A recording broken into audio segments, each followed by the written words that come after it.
I've got blue souls, cause I'm way gone, trying to find my way back home. Count my bones as in desert crumbs spoon. I'm gonna turn all of my stones. Rock bottom make the man and some pressure make a gemstone. Try to put $1 to my name like Creflo. Naja boy, late to the game, it's in the blood flow. And I'm from the south, it's thick skin and tough bone. Big attitude through big lips with gusto. Trust no kings, that's why they tried to crush souls. But it's IGBO, when the dust blow, this old head be standing there. No silver, just gold. Crack no books on the hustle, I was born to grind. Yo, scared of your potential, I'm adorned with mine. 30 times around the sun, man, of course I shine. My legacy will not dwarf with time. And in my daughter's eyes, it's basic, I must not say quit. Every day sees a present like a Rob St. Nick. Walk a fine line between tenacious and patient. I can't slip, I'm fighting clocks and they can't win. I've got bruised souls, cause I'm way gone, trying to find my way back home. Count my wounds as in desert crumbs flow. I'm gonna turn all of my stones. I've got bruised souls, cause I'm way gone, trying to find my way back home. Who that soldier in the mirror? Oh, oh. I'm gonna turn all of my stones. Impeccably I flow, hardest raps you know, breaking status quo, reaping what I sow, artistry like Van Gogh. Get it from my mama hip, so thick that I need tempo. Personality, spicy body banging like a bongo. Cause black women been it since Timbuktu, since Pharaoh. Sponge rollers and hot combs, lips, cheeks and brow bones. If you ain't for the culture, then please stay out of my zone. These little dummy rappers could never grace my headphones. See, I'm from a place in space where ain't no storytelling, you just had to have been there. If you want the battle, ain't no problem, say where. I got so much experience, I can't even play fair. But I'ma keep evolving and growing and hurting feelings and showing. You need endurance to go in, I got mileage on this pen. I've been busy cause I've been out here schooling all these kids. Took 3 decades to have this glow up that I did. I've got bruised souls, cause I'm way gone, trying to find my way back home. Count my bones as in desert crumbs flow. I'm gonna turn all of my stones. I've got bruised souls, cause I'm way gone, trying to find my way back home. Who that soldier in the mirror? Oh, oh. I'm gonna turn all of my stones. Turn all of my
checking shoes last night to see if he was barefoot. Is that still the case? Is he barefoot? Because I know on Facebook somebody posted a picture of these could be his shoes, or is that so he is presumed to be barefoot at this point?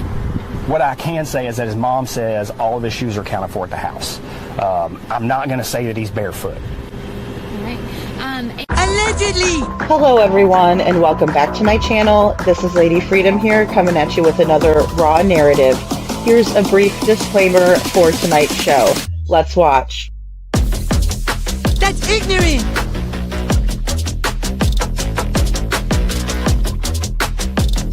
Allegedly, that's ignorant!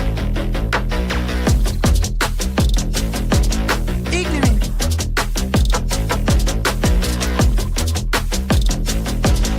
Judgment, Alistair.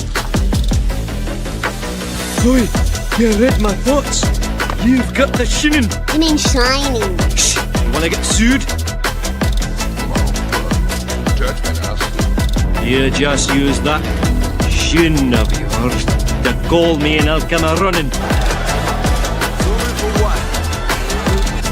But don't be reading my mind between 4 and 5. That's Willie's time. Hey, yo, boss.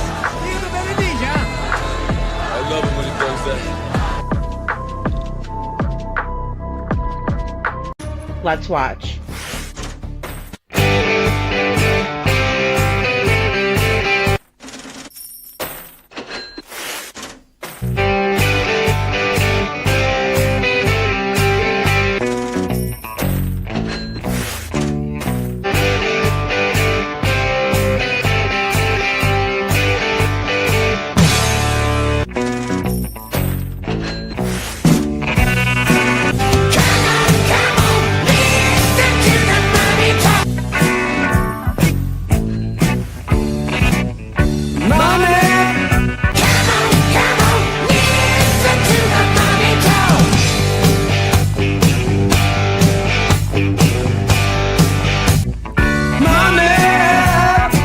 Don't get me back to good bullshit.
Hello everyone and welcome back to my channel. This is Lady Freedom here coming at you with another raw narrative.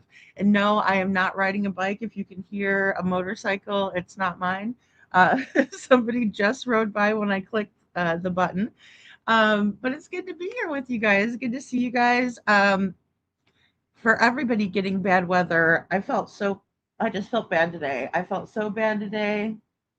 Oh, sorry. Thank you, Hey Jude.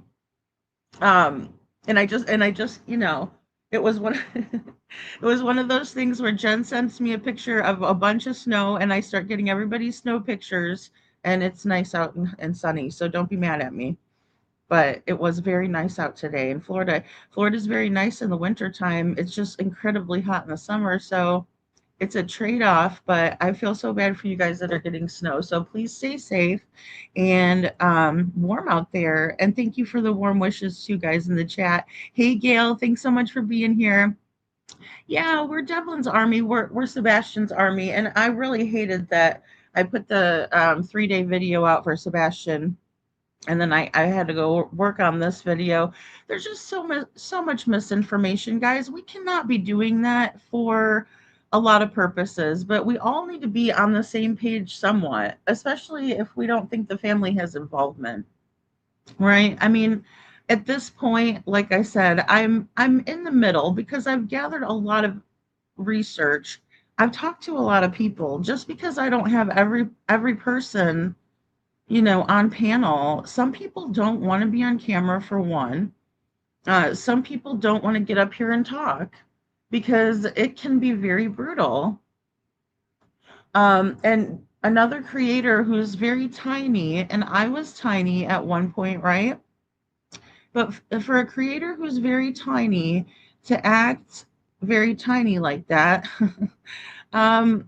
it's concerning, right? We don't need anybody new in Krama, do we? Are you guys ready? You know what? Let me make a poll while I play the video out, but that's going to be the poll tonight. Is you guys think we need some more Krama? Because I thought we were talking about no Krama, right? No dark triads, no trolls. And then when you get up there, guys, her live was 2 hours, and she talked about Devlin in the beginning. She read off the flyer. That's it. The rest of the time, she's dredging up old shit that doesn't matter. Devlin wore a helmet when he was a baby. He's 19 now. Hasn't worn the helmet since they. I'm assuming it was because, babies' heads are very pliable. There's a couple of things. You cannot just leave your baby lay there by themselves for hours on end. Jessica, I'm talking to you. And Tamara, quit stirring the shit pot. And you know exactly what I'm talking about.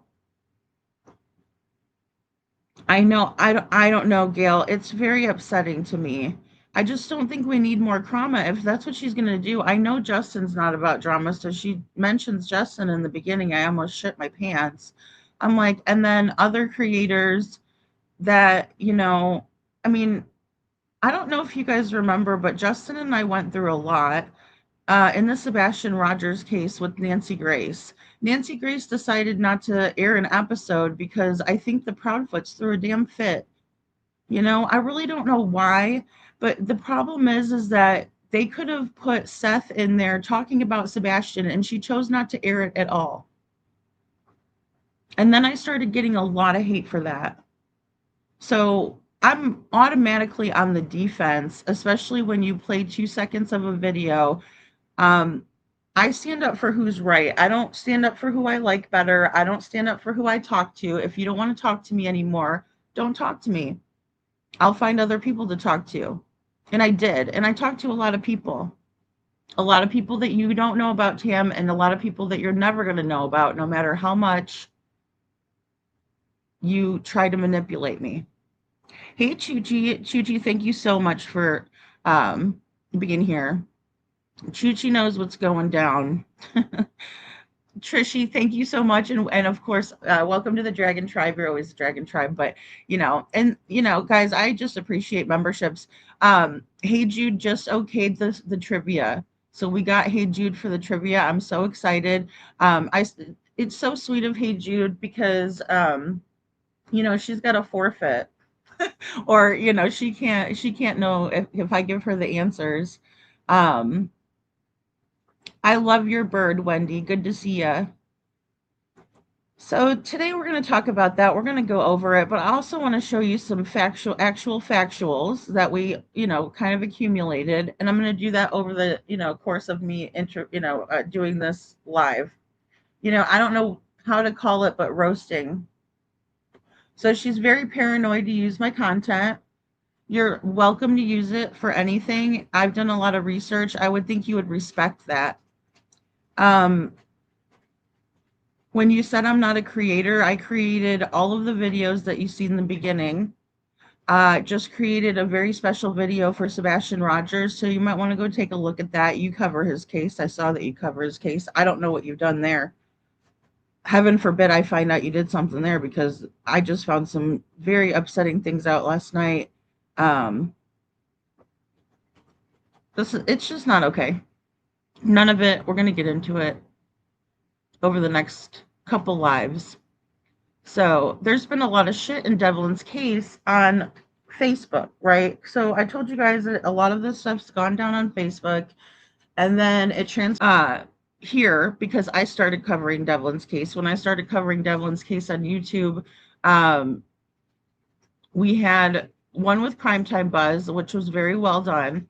Panda Bear's mom came up there, and that's who had got me to cover Devlin's case, which I'm very glad for. So then Mr. and Mrs. E, which I was like, oh, this is going to be great. They also covered Devlin's case. So they did a fantastic job as always. And, you know, they were looking at different places in the trailer park. And Tammy and I believe Sabrina too was involved in that. Right. And they did a very good job. There was a few other creators that were covering Devlin too, because I went and looked, but there was only 3 news reels about Devlin. Hello, Orb. You know, so it was like, wow, okay, he needs some coverage. You know, he's a cute kid. This can't be that complicated. It's a very small area. So what happened to Devlin Tait? Plus, he's tall. You know, he's very well known in the community. So everybody knows Devlin. They'll say, "Oh yeah, he walked past my house." You know, we heard that from the little girl that was well, I don't know if she's a little girl, but she sounded like a young girl working at the pizza parlor or pizzeria. Little Miss Sharon, thank you so much for being here. Hey, Mama, good to see you. I'll just do my hellos really quick. Hello, Sam. Good to see you. Thank you for being here. Sam was here when we had Sabrina on panel asking excellent questions. Sam asked Sabrina if she called Devlin, and when she called Devlin, did it go to voicemail? And she said, yeah, I was calling him, but I was blocked on the one phone, so I was going to his. I don't think there's it just keeps ringing, right? When you call somebody on Facebook, it just keeps ringing. Mr. Bagels, are you all right down there? Oh, you're itching your ear. Okay. He was making a strange sound. Oh, sorry guys, I forgot they do karaoke here at this hour. So if you hear karaoke, okay. So hello, Nicole. Good to see you. Oh, what's sorry, Mr. B. Oh, there's Hey Jude. So you guys are getting tons and tons of snow out there. Tons and tons of snow. My goodness. Thank you, Hey Jude. Hey, Julie, good to see you. And Kelly's here. Good to see Kelly too. I just want to get through everybody. Hey, Shadow. Good to see you, Shadow and Deanna D. So good to see you. And Kelly. Oh, no, I said Kelly already. Got you, Kelly. Oh, thank you, Hey Jude, for gifting a Lady Freedom's Raw Narratives membership. If you got a membership from Hey Jude, please say thank you and welcome to the Dragon Tribe. Well, so we have a creator. Okay, so what happened was is we had someone that had good intentions, and they recommended because people have done that in Devlin's case. His case has kind of got around, hey Sasha, where people are saying, you know, oh, I'll get you into the Discord, Mama. Oh, thank you. Thank you, Hey Jude. Love you too. You're the best. Thank you. But give me one second here. So I'm sorry, it's kind of a distraction to have them with the karaoke stuff, but either way, she was asked to look into the case, and there's been a lot of that going on with Devlin's case on YouTube. I'm not big on TikTok, but there was a little bit of a presence on TikTok for Devlin. A couple of people were on there, but see, they were tied to the reward fund that Sabrina took. So there's many layers to this story, and it's not fair that people want to rewrite it because we've gone over all of it, right? And especially if you're only going to play one little clip. Um, Sam says Lady Freedom wouldn't even sweat the BS because those are really here for the justice, can't even understand their language. Yeah, the cursive. Sam says the cursive. She speaks in cursive. That's too funny. Oh, it sounds like Charlie Brown's teacher. I mean, I know. And editing that kind of stuff, it does not put me in a good space. Um, Whenever I did Sebastian's video, I was in a great mind space because, did you guys see those pictures? I know that was really tough for people, but I think we need a reminder. And then, through these 2 years, his parents have put those pictures out. So, you know, I was able to put them in a video. And even though I don't like Mr. Chris, I put Mr. Chris in there for some of them. Well, I'm not going to not put the corn picture in there. But it's here's the thing, it's sad because it's from a happier time, right? Like everybody looks happy, everybody looks like they're doing good, and it's a very sad situation. We're coming upon 2 years for Sebastian Rogers. Here Django jumping around. But it's something that when the United Cajun Navy comes out and they say something like, hey, we're not going to come out because it's a security breach. We're not going to do that until we get an analysis for security. And then all of us are getting together to honor Sebastian and to let everyone know that we haven't forgotten about him, especially him. I think if he's out there watching, he needs to know. Nothing is impossible. I'm sorry that Jago's crunching away.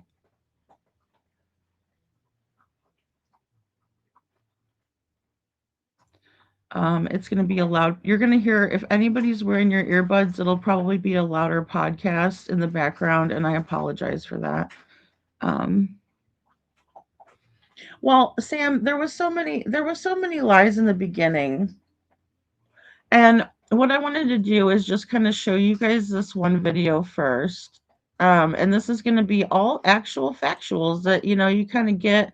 Now, you guys know how I feel about mainstream media coverage. Sometimes they don't get everything, but I think that it's a good source. And like I said, Devlin only had 3 people at the local level, news anchors that were talking about him.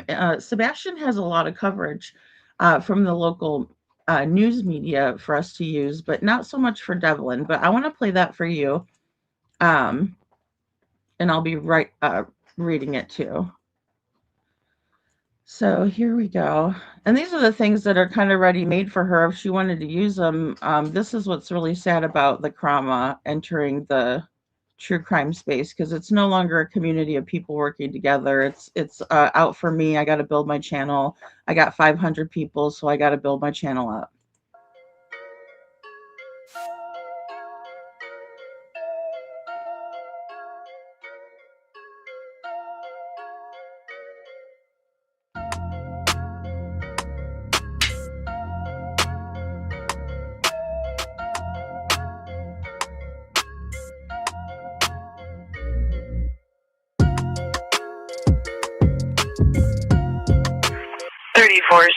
Copy your call. Good. It's going to be 1855 Oak Ridge Drive, cause of Walnut Lane, Caller is Sabrina Cook. She called to report her nephew missing. She said he normally goes and walks around Lake Odessa during the day, but is normally home around 7 o'clock. He hasn't been seen since 7 o'clock this morning. Was last heard from around 8:15. Lake Odessa, the Lake Odessa officer is aware and is looking around the village. EVE Online is a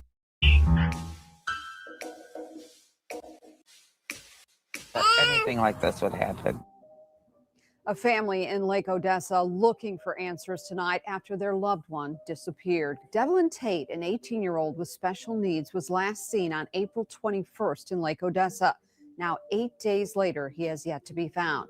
News 10's Amaya Kuznicki sat down with his family tonight. She joins us now live in studio with details. And Devlin Tait was last seen wearing a black zip-up hoodie, t-shirt, blue jeans, and cowboy boots. He's just shy of 19, but his family said he is much younger mentally. They're asking anyone with information to come forward to help bring him back home. Even I break. Oh, I know. I've broke quite a few times. Something that can't be helped. It's something Tamara Host and Sabrina Cook say they never thought would happen in their small community of Lake Odessa. It's heartbreaking, not knowing where he's at or how he is. On April 21st, their loved one, Devlin Tait, vanished. It's just important for us to find him because we love him. And it's not like him to be gone for so long. He was last seen at Carl's supermarket, and ever since his disappearance, the family has been working hand in hand with law enforcement and have even taken to social media in search of answers, hoping someone comes forward with information. They've even conducted search parties. I'm not going to stop looking. I'm not going to give up because it's not who I am, for one, and for two, I have a strong devotion to my nephew. Devlin may be just shy of 19 years old, but his family says he's much younger mentally. He's diagnosed with cerebral palsy, ADHD, Tourette's, and fetal alcohol syndrome, and is without his vital medication.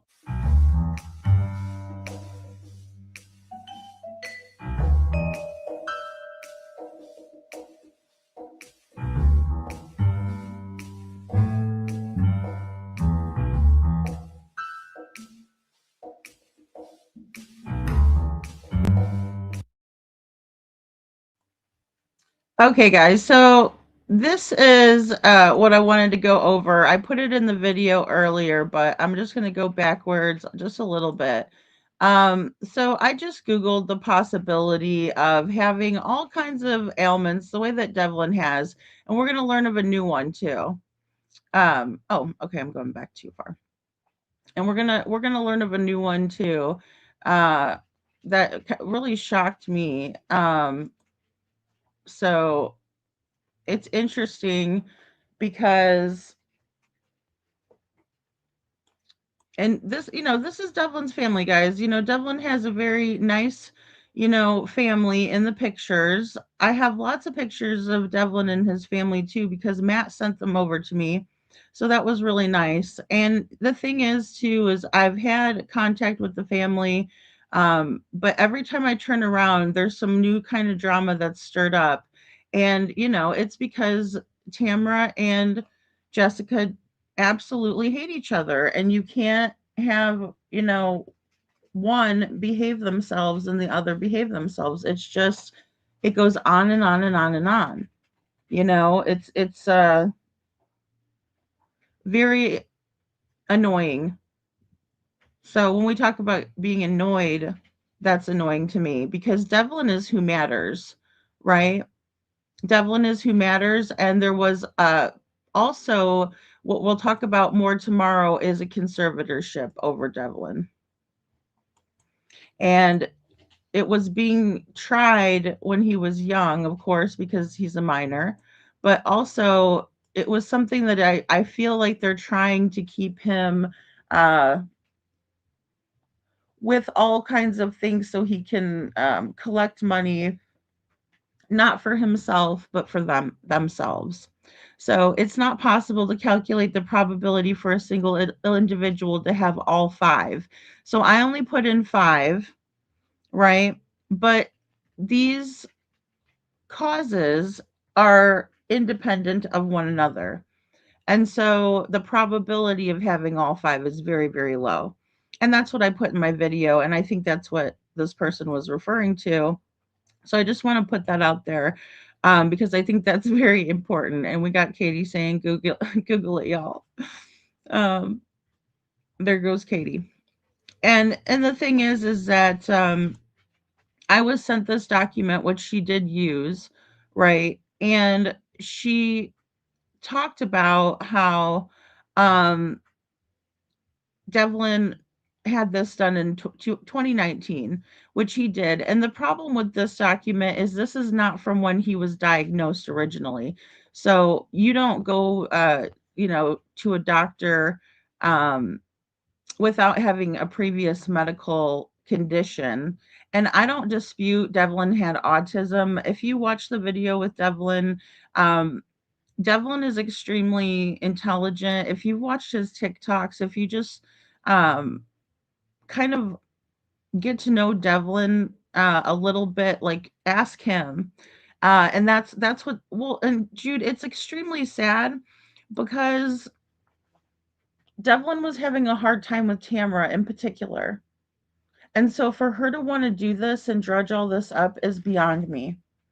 And it's sad because Devlin gets lost in the mix, and um it's really sick, and the saddest part is I only have 20 people in here listening about Devlin today. you know it's very sad, and I just think that he deserves so much better, so much better.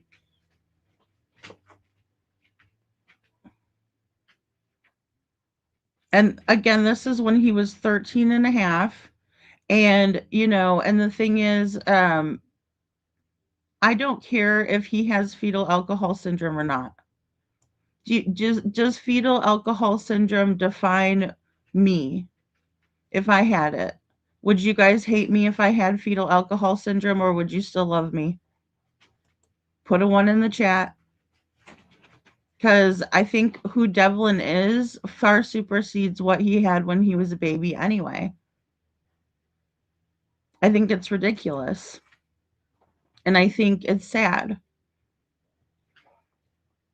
If he had a loving, supportive home, he wouldn't be lost in all the BS. Like, and he didn't even have his mom's support, Jude, which is sad. And the thing is that can all be summed up in Devlin's story, but there was no story behind. Thank you, Mama.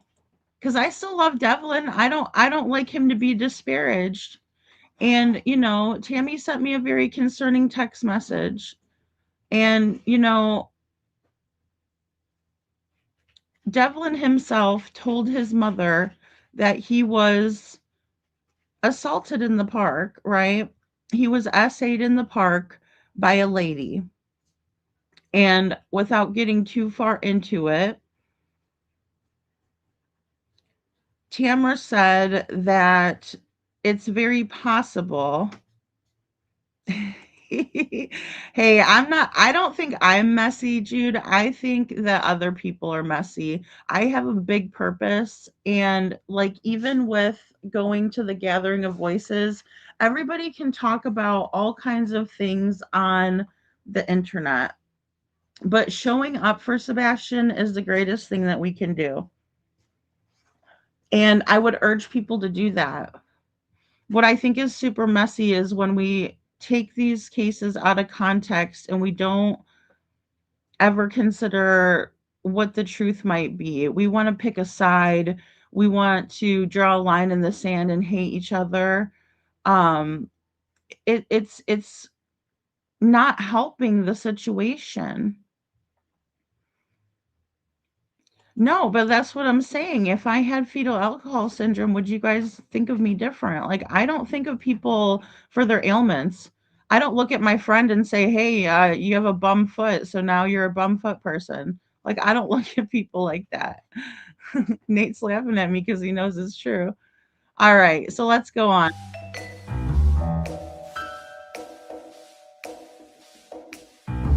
Somebody out there has to know something, and they're just not coming forward. I wish they would. Every day that passes is another day the family is left wondering where he is and if he's safe, saying they won't stop until he's back at home where he belongs. There's power in prayer, and we got a lot of people praying. The family is offering a $1,000 reward for finding Devlin. Right now, the Ionia County Sheriff's Office says there's no updates on the case, but they are accepting leads. If you know anything about where Devlin might be, contact local law enforcement. Ann?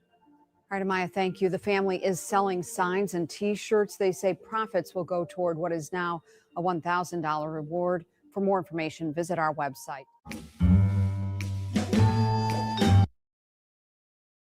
Okay, guys, and without getting too far into the reward, long story short, and this just is what it is, Sabrina took money from the reward fund that was raised for Devlin. They started it, you just heard that, right? That's, in the beginning. And then they had a bake sale, and then they went ahead and collected money from the community, through Cash App and things like that. So there was a lot of money that was unaccounted for, in my opinion, and there was also a lot of bad actors involved. The reward fund has been at about $6,000 for a little while now. So there is a $6,000 reward. I don't know if anybody will ever get that reward. It's kind of like, it's not a sure thing. It's like, I could say I'm going to put a reward up for somebody, and, I don't have anybody to co-sign on it. And then people give me money. Seth told us a story about a lady that was raising money for a PS5 for Sebastian, and then, it to the house, I guess, because I know people have sent him little gifts and stuff to put under the tree. It's just extremely sad in these cases, guys. We get a lot of bad actors, and when the family is acting bad, that's when we have a problem, right? Houston, we have a problem. I told that that was exactly what I told to Tamara when I saw all this bullshit. And if this person doesn't think that, I get a lot of people that are sending me this crap and I have to watch it, it's very sad. Because she's not even considering the fact that, Sabrina did this. We're gonna overlook all of that. It's really disgusting. A family in Lake Odessa is searching for answers tonight after their loved one vanished over a week ago. The county sheriff's office there says 18-year-old Devlin Tait went missing on April 21st. Devlin's family, they say they're holding out hope that he'll become home safe and unharmed. He's never been gone this long. It's been over a week since 18-year-old Devlin Tait went missing in Lake Odessa. Just a lot of frustration, not knowing where he's at, if he's okay or not. With nothing but questions, Devlin's family say it's been a difficult 9 days, not knowing where he is or if he's safe. I feel lost. Yeah. Frustrated that we don't have anything. Devlin is a familiar face here in downtown Lake Odessa, where he would spend a lot of his time. His family says his last known location was at Carl's Market here downtown. That was back on April 21st, and he hasn't been seen since. He bought some groceries while he was there, and there hasn't been any activity on his bridge card since. Devlin's aunt Sabrina describing April 21st as a normal day. She says she did not notice anything out of the ordinary with his behavior, making the disappearance even more confusing. We never suspected anything. He's normally home by anywhere between 6 and 8 o'clock. And when he wasn't, I started calling him. Went straight to voicemail. And when 10 o'clock hit, when his curfew was he was supposed to be home and he wasn't home, I came searching. 3416, copy a call. Good. It's going to be 1855 Oak Ridge Drive, cross of Walnut Lane. Caller is Sabrina Cook. She called to report her nephew missing. She said he normally goes and walks around Lake Odessa during the day, but normally home around 7 o'clock. He hasn't been seen since 7 o'clock this morning. Was last heard from around 8:15. The Lake Odessa officer is aware and is looking around the village. but if you could check the area as well. Okay. Also, be advised, the aunt and said that he's got a friend, Joni Sowers, who lives in a trailer park. There's a possible address for her in the notes as well. Okay.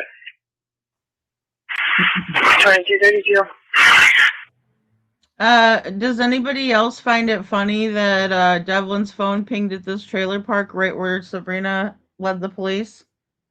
Anyone? Anyone? Bueller? Bueller? Yeah. Who was taking down? Who was taking his post down on his phone? I don't know, Sasha. That's up to law enforcement at this time. You know, law enforcement is well aware of the posts. I had every single one of them when I took the screenshot. Someone deleted his post. When I asked Tamara about it, she wants to talk shit on Jessica. You know, that's the problem. That is the problem. And Piper's solid, Sasha. As far as I know, thank you for checking on her. She's there, you know, boots on the ground. She doesn't live far away. She really cares about finding Devlin. And I'm so thankful for her. You know, I know, Sasha, that's what I'm saying. We need good people. What is this bullshit for this kid? You know? Look over here, not over there. Right. Hey, Jude. I mean, it's weird. And it's not about picking sides because I think that's what gets lost in the mix of things is like, oh, you know, we have to pick somebody who's bad. Well, guess what? I just deem them all bad. You know, so if somebody's not else willing to say that, that's fine, but don't play teeny tiny little clips of what people are saying. And I'm talking about seconds of clips. I mean, it's just not the way that good creators, excuse me, good creators act. We all know that Justin doesn't act that way. I went through a lot of stuff with that picture. Uh, more than anybody knows. Well, hey, Jude knows. Trishi says, has anyone been questioned by LE? This case stinks to high heaven. You know, I talked to Detective Castle, Trishi. There's only 2 detectives on Devlin's case. So I talked to Detective Castle. She seemed very receptive to what I had to say. I just think that they really think that Devlin ran away, which I haven't ruled that out. I really haven't. If you guys really would like to, you know, help out Devlin, um, so I know he absolutely hates drama. Like that's why I didn't want to even ask him about the poker party, guys, because here's the thing. If that poker party was a big thing, we would know more about it, I think. Is it possible that there could be something more to it? Sure. But at the end of the day, that also doesn't help us find Sebastian. It would be interesting to know if something happened then, but we already know that things were stacked upon stacked in that case against Sebastian in terms of why the parents didn't want him around, you know? And in this case, Trishy, it's just I mean, why would a family want to continue to bring in drama to a case? I mean, yeah, Sabrina's super fishy, right? And she's been on the show, excuse me, I've been talking a lot, guys. Sorry. Sabrina is fishy, and she's been on the show. She told us she was blocked, right? She told us that she was blocked on Devlin's phone on my panel. So when this lady wants to sit there and talk about how she knows everything, it's very concerning because that's not even the half of it. And again, why would she lead the police exactly to? And Sasha asked who is the parapro. She's a teacher's aide that Devlin knew from middle school, and she moved to the trailer park right next to Devlin. So this trailer park is right next to where he lives, you know, on the other side here. So but that's who they pointed him to. So no, American Justice, not today. This is my show, and what you said about me was not all right. So just if I wasn't allowed to be in your chat that you deleted, by the way, I would appreciate you giving me my time. All right, let's move on. 6436, your status? Security. Clearance defending 2232. 22 from Central. Go ahead. I ran her collar. She's got a couple of pair bombs out of Iron County. 2232. 3416 from 395. Good. I can head over to 47 Mandy and check out that address, if that works with you. Yeah, that'd be great, thanks. Sure, Jack. 2242. I want to go check the address 47 Mandy. 47 Mandy no longer exists. I am going to go down to the auction barn and see if he's over there. I'm clear 2259. Oh, look, I'm getting a call from one of those unknown numbers. Have you tried reversephone.com? Reversephone.com? Yeah, we all get numbers from calls we don't know.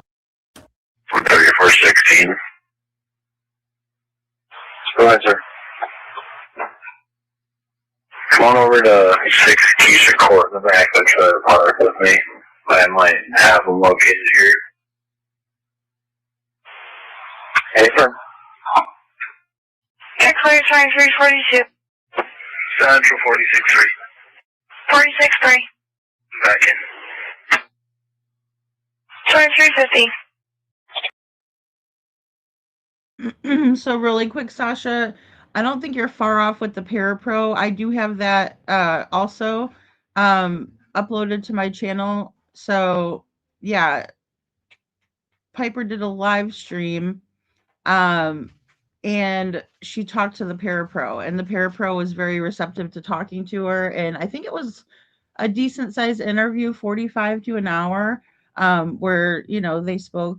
So we learned a lot just from her perspective, and that's important. We need to hear from all perspectives. Like, so I'd highly recommend that to American Justice.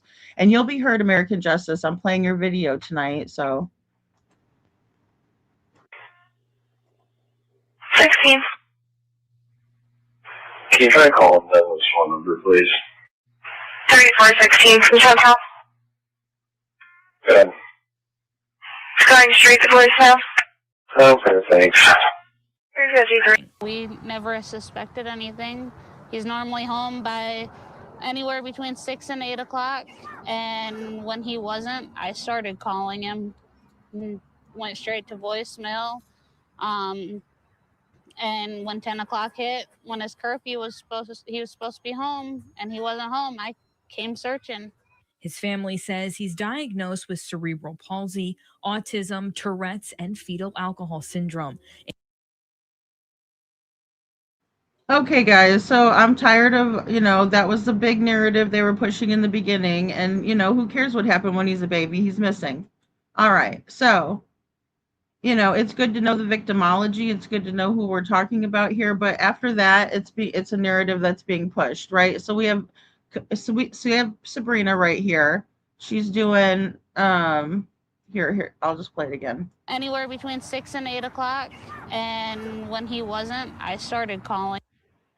Right. Anywhere between 6 and 8 o'clock. When he wasn't, I started calling. Why did you tell the dispatch 7 p.m.? Right? 7, 8, 9, 10, 11, 12? No. That's not okay with me. When we talk about the Jack and Lily Sullivan case, Sasha, I think you know about that one. Jude, I think you're very versed in that case. Little Miss Sharon probably too. I mean, any of you guys shout out about Jack and Lily's case is super suspicious, right? These cases are oftentimes suspicious. And that's what creates the mystery and intrigue to find these people, because it can't be that hard. How do you lose a big old kid in the middle of the day? You don't. You don't, Sabrina. He could have walked away himself. Yes, he could have willingly gotten into a vehicle with someone, even if it was reluctantly. All kinds of things could happen with Devlin. I've always said that, right? But it's okay to go after Janie and all them, right? Yeah, it's okay. You don't attack the family members and then she turns around and it's insanity. No, I mean, yeah. Either way. Why did you tell the dispatch 7, Sabrina? Him. went straight to voicemail. All right. So she tells them it went straight to voicemail. But what did she say on my panel? You say you know, American Justice wants to say that there's no lies being told. She's found no consistencies. Really? Because that's just taking a shit over what I do as a creator. I look at inconsistencies, do I not, Jude? You've been with me since the very beginning. Since day one, Hey Jude has been a part of my channel. You know, I mean, we all have channels on YouTube. But I'm saying, like, even when I think I had 5 people, Jude was one of them. So, you know, look, I find inconsistencies. That's what I do. Phone went straight to voicemail, but she said that she had to call Devlin, but now she backtracked in another interview and said she used Will's phone. I want to see where she used Will's phone to do that, because she looks like she's not being honest. Sorry, that's my assessment. And when 10 o'clock hit, when his curfew was he was supposed to be home, and he wasn't home, I came searching. Right, 10:32. And why did you call Jessica, his mother, in Arizona at 7:30? Right? Around 7:30, I got a hold of Jessica. Sorry, that's Matt Tait. Matt Tait said in my chat, right? And I have all the transcripts from what Matt said in my chat. You might look over those and try to find the inconsistencies. Sometimes it's kind of a game that I like to play, right? Because I'm good at it. And I really love catching these inconsistencies with these liars. So for you to say that there's no inconsistencies, I would beg to differ. Matt calling at 7:30 p.m., that's Michigan time, to say we don't know where Devlin is. Right? That's a false start, guys. Hate to break it to you. It's a false start. Family says he's diagnosed with cerebral palsy, autism, Tourette's, and fetal alcohol syndrome, and is without his necessary medication. But their love and determination to bring him home has not stopped, turning to law enforcement, social media, and the community for help, holding out hope for a positive conclusion. We're hoping and praying that anyone with any information at all that'll lead to his whereabouts will let us know, that they'll get a hold of us. My gut hurts every time I think. I try not to think of every possibility that could be happening, or that where he could be, and it makes my gut hurt. In Lake Odessa, Adriana Doria, News 8. New tonight, the family of a missing Lake Odessa teenager is hoping someone knows where he is. Devlin Tait was last seen April 21st on surveillance video at Carl's Market downtown. Yeah, Devlin's family says his disappearance has been a complete shock, and they're hoping someone can help bring him home. Heartbreaking and gut-wrenching. That's how 18-year-old Devlin Tait's family describes the past week and a half. Our family is going through a living hell that I wouldn't wish on nobody. It was supposed to be just another Monday. Devlin, a routine walker, left home for a trip to the store, but this time he never returned. I didn't think anything of it really until like 10 o'clock hit, and then I was like super worried, especially when I went to places and couldn't find him. Then my heart just sank. Sabrina Cook says her nephew was last seen the morning of April 21st on surveillance video at Carl's Market in downtown Lake Odessa. He's 6 feet tall, weighs 170 pounds, and was wearing a black sweatshirt, white t-shirt, jeans, and cowboy boots. He's got goofy personality, brown hair. He's well known in the community. He frequents Buddies on the Beach, Carl's, Penny's Pizzeria, the laundromat. Devlin is diagnosed with autism, cerebral palsy, Tourette's, and fetal alcohol syndrome. He's now been without his critical medication for over a week. His family is... Okay, guys, now I want to reiterate, I think everyone failed Devlin. Every single one of them did Devlin wrong. But I do want to point to, I think there's something wrong with the fact that these people are hammering away at fetal alcohol syndrome when Devlin went missing when he was almost 19 years old. Am I missing something? Devlin sang at Buddy's on the beach. In Bob's barn, Devlin turned in his recyclables for money at Carl's. That is what Tamara keeps saying. She also has recently added in, I don't know if she has proof of this, and I do ask for proof. So I don't know if there's proof of this, but she's maintaining that Devlin was told Matt that he was going to Family Dollar to buy another phone charger because his phone wasn't charging. But he took a phone charger with him and a power bank. And he was also charging it at the laundromat, whose cameras mysteriously were doing an update. Or maybe it was just a coincidence, right? That just is what it is. And, you know, Trishy, that's such a good question about his phone. So recently, Devlin's posts off of Facebook were deleted from his account. If it was Devlin, we would have found him by now. I imagine the police would have let us know or notified his family. And that hasn't happened. We still don't know who deleted them. His phone was never found, but they were able to obtain his phone records, thank God, because, you know, he was, again, just turning 19, right? And then he also would go to Penny's Pizza, guys. Devlin loved to go to Penny's Pizza because they had a buffet, and after the buffet was done, they would give their extra pizza to Devlin, right? Just a little tidbit, a fun fact for some people who don't know what the hell they're talking about.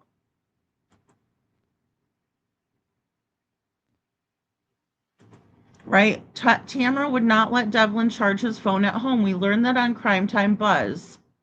So he went to Lako Laundry to charge it. That story has been corroborated with Matt. That is where it's alleged that Devlin was charging his phone and he tried to call Sandra, but Sandra did not answer. All of a sudden now, this lady's saying that Sandra didn't answer because she wasn't there. She didn't answer because she was in the bathroom. Has been the story since day one.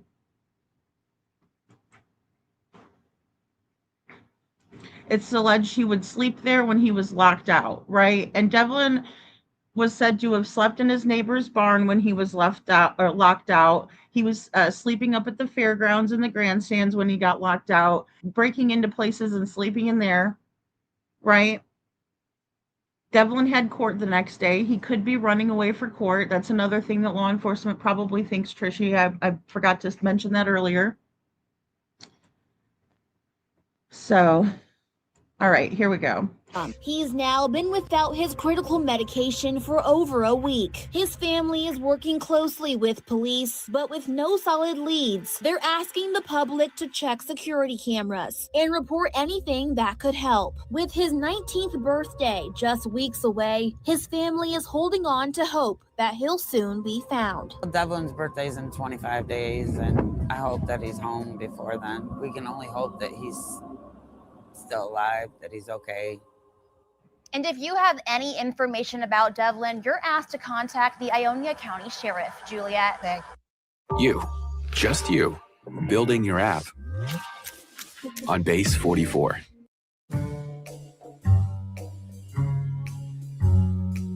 Devlin, if you can hear this, we love you.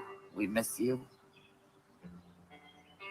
Just at least let us know that you're okay. 40 days without answers after a Lake Odessa teen vanished. The Ionia County Sheriff's Office says 19-year-old Devlin Tait was last seen on April 21st. News 8's Adriana Doria spoke with Devlin's family as their search for answers continues. Still lost. Definitely. It's gut-wrenching, not knowing. The search for Devlin Tait continues, and his family's cry for help. Still worried.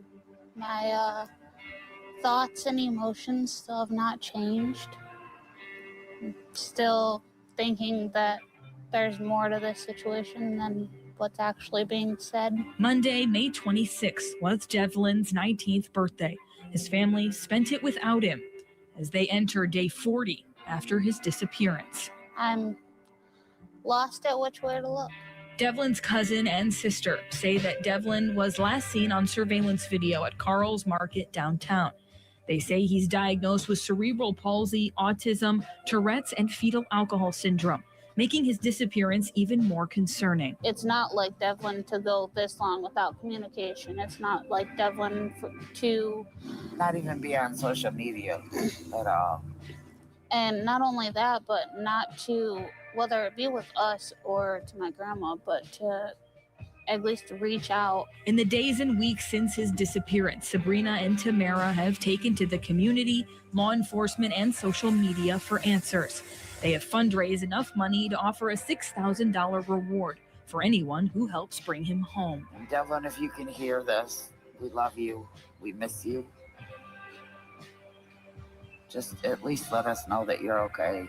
Sabrina says as the time goes by, it's been hard to move on, not knowing if Devlin is safe and okay. So I start 2 jobs this week, and I feel like I'm doing wrong because I feel like I'm moving on with my life without him.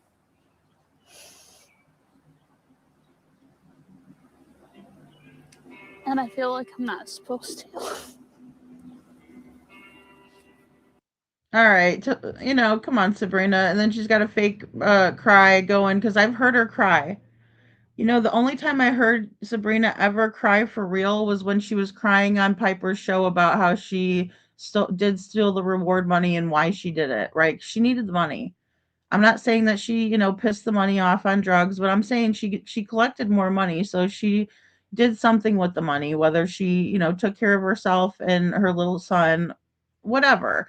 Again, we don't need to keep drudging this up. We already know the story, right? And I appreciate, some people that aren't as familiar. So, because it's important. These are the only 3 news videos. I think there might have been 4. Either way, extremely low number of local coverage by the news media, and also just low coverage altogether. Because these are the last videos. And also, I'll just say it, and this is not to bash law enforcement in this case, because I do have faith in them. Detective Castle's not putting out any information. And she told me that flat out. Because I said, where can I go to get the best information? And she said, I'm not putting anything out right now. Right? They are in contact with the family. Which is why I feel strongly that they're doing the best they can. They're also, informed and working with, the search and rescue in the area. So now they are holding out hope for a positive outcome, hoping to see Devlin home again soon. Keep hoping that he'll knock on the door. Let him in. Or he'll come walking through the door when it's open. We want the prayers to keep pouring in for him and the support. Everybody knew him. And the list goes on. Yeah. Okay. And also I want to touch on very fast that Devlin was being locked out frequently. I have evidence of that. A lot of people have corroborated that. And there's also an interview with the woman whose barn he slept in, right? Allegedly. That's what she's alleging. And then also there is a video of the parapros saying that Devlin showed up to her house, guys, with only a t-shirt on in Michigan and was shivering cold. And it was in the morning, and he went there shivering cold. These pieces of crap want to say that he wasn't abused. My ass. And we all miss him. It's been over a month since a Lake Odessa teenager went missing, and still no answers for the family. Devlin Tait turned 19 Monday. His family said it was a difficult day without him. The Ionia County Sheriff's Office says that Devlin was last seen April 21st. He was seen on surveillance video at Carl's Market in Lake Odessa. Since his disappearance, Devlin's family continues to search and fundraise to bring him home. They're offering a $6,000 reward. The Ionia County Sheriff's Office says they're following all leads they get and are concerned for Devlin's well-being. Now it's day 40 without Devlin, and they're hoping that someone comes forward with information. It's just hard. It really is. Somebody knows something and nobody's giving anything up. And obviously somebody knew, somebody's talked to him, somebody's seen him, helped him, something. Devlin is 6 feet tall and about 170 pounds. Anyone with information about his whereabouts is asked to contact the Sheriff's Office or Silent Observer. Okay, guys, so contact the Sheriff's Office, Ionia County Sheriff's Office, or the Silent Observer if you know any information. I also have people who are going to be searching in the springtime. I also am going to try and make it up there for at least 2 days because I have a trip up that way anyway. And I'm going to try to get up there in the springtime.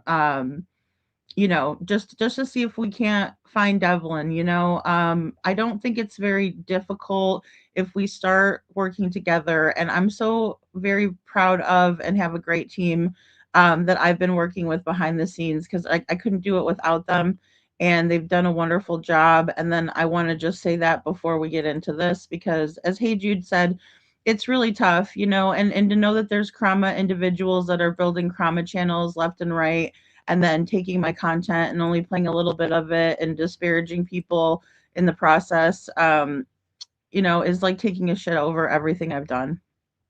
So, Lady Freedom reviews fact versus fiction, right? This is in my opinion. A new foe has appeared. We have the challenger approaching, right? Because she wants to, use my content to just sit there and bash me and anybody that she doesn't like, right? But she's only willing to look at it from one perspective. I'm not willing to do that. When I let Jessica on my panel, at that time, she told me that she never got to talk really about this case and that she wanted to talk. And Panda Bear's mom, the person who referred me to this case, was telling me that Jessica didn't want to talk, right? And it could have been because Jessica's nature, maybe that was why, and maybe she didn't want her up here or something like that. I don't know what the motive was there. All I know is that's what happened. And so with that being said, I told Jessica, you can come up and talk. Well, all of a sudden the Taits all swoop into the chat and everything, and I'm like, hey, you guys gotta calm down. If you guys want to come up here, you can email me everything. But Tamara came in telling me very rude things, yelling at me, telling me I didn't know what I was talking about. Instead of emailing me and say, hey, I appreciate you taking on Devlin's case, but this is the way it is. So we've kind of went back and forth about it. It's okay, Trishy. I'm learning how to deal with these trolls, little by little. I really am. But the trauma stuff is really what gets me, Trishy, because that's the way that they will make money off of the cases instead of really doing something to help, right? They don't want to show up for these events. They don't want to really do anything besides sit there and criticize other people. And and fair use isn't, you don't have to criticize somebody just to use their content, is the first thing that I want to say to this person, right? So Devlin Hatfield Tait, he has been missing from Lake Odessa since the morning of April 21st, 2025, guys, 9 months, and he's not been seen or heard from since. He is a kid that calls everybody, his good friends. Hey, Tina girl, he calls his good friends. He calls everybody, right? And that's Sandra. He calls Jessica. He calls all of the people on his little list and his routine. That's what he likes to do because he is, in my opinion, on the autism spectrum. And that's what people on the spectrum like to do.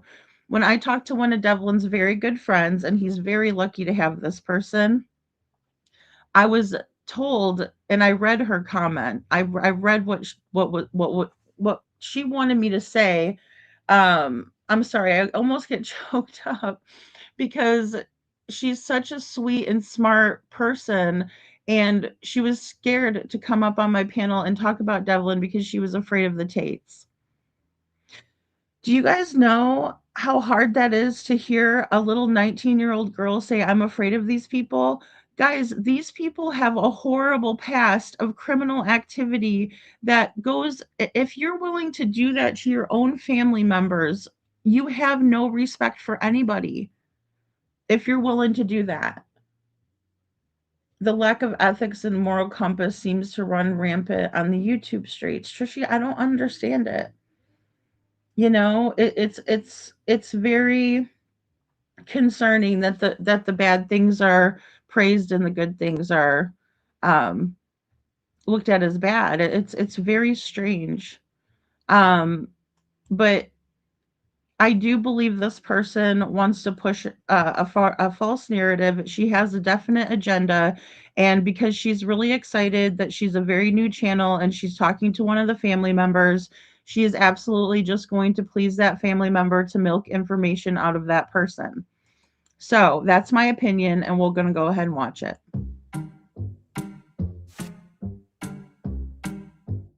I wasn't sure how I wanted to do it. And so like I made the lyrics and then I sent it to Justin from Clutch Thumb Pearls and to Jam Grindle, Michael.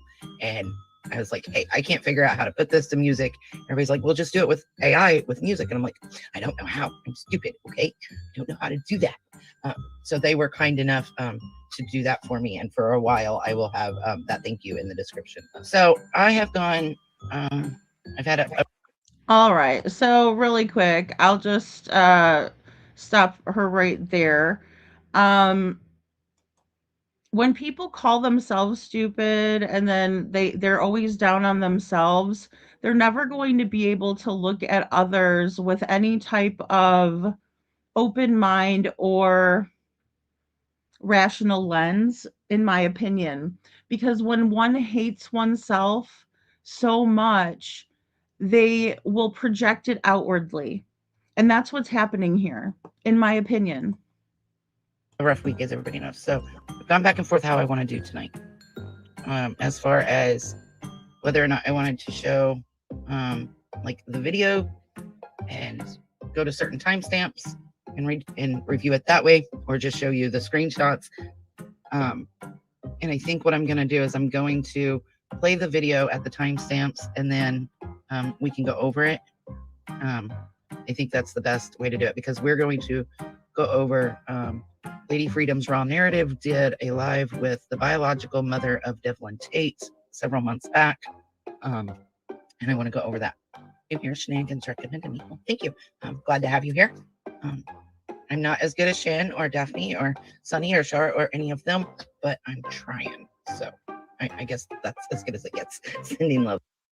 All right. So negative self-image, guys, low self-esteem says way more about her than me. So anyone that she bashes in this live, that goes for them too, right? Because we're going to hear her go over the same thing for an entire hour, right? Which is that Devlin was made to wear a helmet. Jessica didn't like the idea at first, was asking the doctors, does he have to really wear it? And then she finally conceded that he should probably have the helmet. He did have a helmet. I have a picture of him when he was a baby wearing it. He ended up getting the helmet. All is well with the helmet. He was a baby back then, and I need the focus to shift on the days when he went missing. And that goes for Tamara too, because people seem to have selective memory and differing stories when they're asked about Easter Sunday and Devlin going missing the next day. That's a problem for me, more so than the helmet that he wore when he was a baby. Thank you, Richard. This is the young man that we're going to be talking about today, Devlin Tait. He was last seen April 21st of 2025 in Lake Odessa, Michigan. At 8:21, he was captured on CCTV footage at Carl's Supermarket on 4th Avenue in Lake Odessa. And a friend of his reported that she's seen him at 928 on Life 360 on Sewer Plant Road, which we know is now called French Fry Lane in Lake Odessa. He's not been seen or heard from since. Devlin has autism, cerebral palsy, and his family is extremely concerned for his health, safety, and well-being. He was last known to be wearing a black zip-up hoodie, a white t-shirt, blue jeans, and a black cowboy boots. He had his wallet, a cell phone, his charging block, his phone charger, and a 3-inch navy blue flashlight with him. If you have So again, that's where he was carrying about 12 chargers on his person that day. I want to point to something that Search and Rescue had said about Devlin in the trailer park, and there was a corroborated sighting with 2 people that saw him over there, and then he started back in the direction of his own home. I don't know if it's because he got the phone charger and then he decided to take the other ones back. I'm still speculating on that, but it's far more important than listening to this lady. Though this is all she's going to read, right, guys? This is all, folks, you know? And yeah, this is all we're going to get from Devlin's disappearance, other than, her bashing about the helmet and stuff. any information on Devlin's whereabouts, or if you have seen him, please contact the Iona County Sheriff's Department or the Missing in America. Scrolling across the bottom is the Iona County phone number. I will spit it out in a second. So Kelly asked, did he have a passport? Not to my knowledge, he didn't, but I can try to find out the answer to that. So, okay, guys, this woman has been on this case, right, for a couple of weeks now. She, like I said, she did like 3 lives altogether. The first one she took down, right? Her name's American Justice. Muds, could you please put her link in the chat, even though this is my content that I'm using, because I transformed it, because that's what a creator does, is I transform the content. I know that you wouldn't know what that means because you just like cheaply took it off of my freaking page, right? But I digress. So great question, but it really doesn't matter because she's not here for Devlin. So her audience is going to be asking questions about Devlin's case, and they're very good questions, but she overlooks these questions because she's too busy with this other bullshit. The agenda, pushing the narrative for Tamara to make Tamara happy so Tamara continues. Oh, Trishy, it's because that's the problem, because she calls herself American_Justice, but that is a name for a TV show, so it's very unoriginal, and that's the reason why it can't be found, because the other TV show is going to pull up before hers ever will. It's not smart marketing. It's not smart for a channel. I'll just put that out there since you want to bash me. Yeah, there's not a lot of people that do. She's a new channel, but with these little Krama channels, they love to start out this way and end up, with more subscribers, making more money just to push bullshit. And I don't appreciate it in Devlin's case. I was going to play some videos of Devlin singing. However, I do not want this video taken down. So I am going to post in the chat here a couple of videos where you can go and see Devlin singing, and that is at Bob's Bar. All right, and again, if you were any type of a creator, then you could pull Devlin's image in from that video and show him singing like I have. Again, to say that I'm not a creator, what a bunch of bullshit. Barn Jams, which is there in Lake Odessa. He hung out with the older crowd, I guess is the way to say it. But he seemed like a very sweet boy. I know he was 18 at the time of his disappearance. He is now 19, but he's still just a boy to me. So take that for what you will. I'm old. He's just a young kid to me. So give me just a second as I pull up this video that we're going to talk about tonight. This is Lady Freedom's Raw Narratives. And it's a video she did. I'm putting the link here in the chat. The link is also in the description of this video. And we're going to cover this just a few different things. Oh, you idiot. You were in the right spot in the first place. Jeez. I took a lot of notes on this live because I knew that it was going to be long. It's like 4 hours and 18 minutes long. And I knew that I wasn't going to play the whole thing. I'm just going to play clips of it, and then we will stop and talk about it. All right, guys. So the paranoia is thick with this one tonight because she's very worried about playing my content because she knows she's doing dirt. Yeah, thanks, Hey Jude. That's it. She knows she's doing dirt, so she's all nervous about it, right? She's like, oh shit, I'm playing her content. Yeah, anybody is free to play that. If you've listened to any of my live streams, I don't know if I can say that enough, but I mean, I've said it plenty of times. You say you've listened to my channel and you've done your research, but you would know that it's fine. I've even told other creators they can reach out to me and I'll give them the content without the music behind it because I put music behind my work because I pay for the music. So why not use it? It's more effective in my opinion. Again, as a creator, if you want to call me not a creator, it's kind of odd that you don't know that already. I actually hadn't heard of Devlin's case until somebody had sent it to me and said, hey, will you look into it and maybe create a document? Because I did that for Sebastian and I did that for Jack and Lily. And I thoroughly enjoy making documents and timelines and things like that. So I looked into it and decided it needed to be covered. So I've done a couple lives on it. I think this is the second, maybe the third live I've done on it. So I just ask that if family comes in the chat, that you are respectful to them. I do not put up with bullying of the family in my chat. My mods know that. They will give you a warning and then you will be out. So please just keep that in mind. Right. So it's okay when you do it on your channel.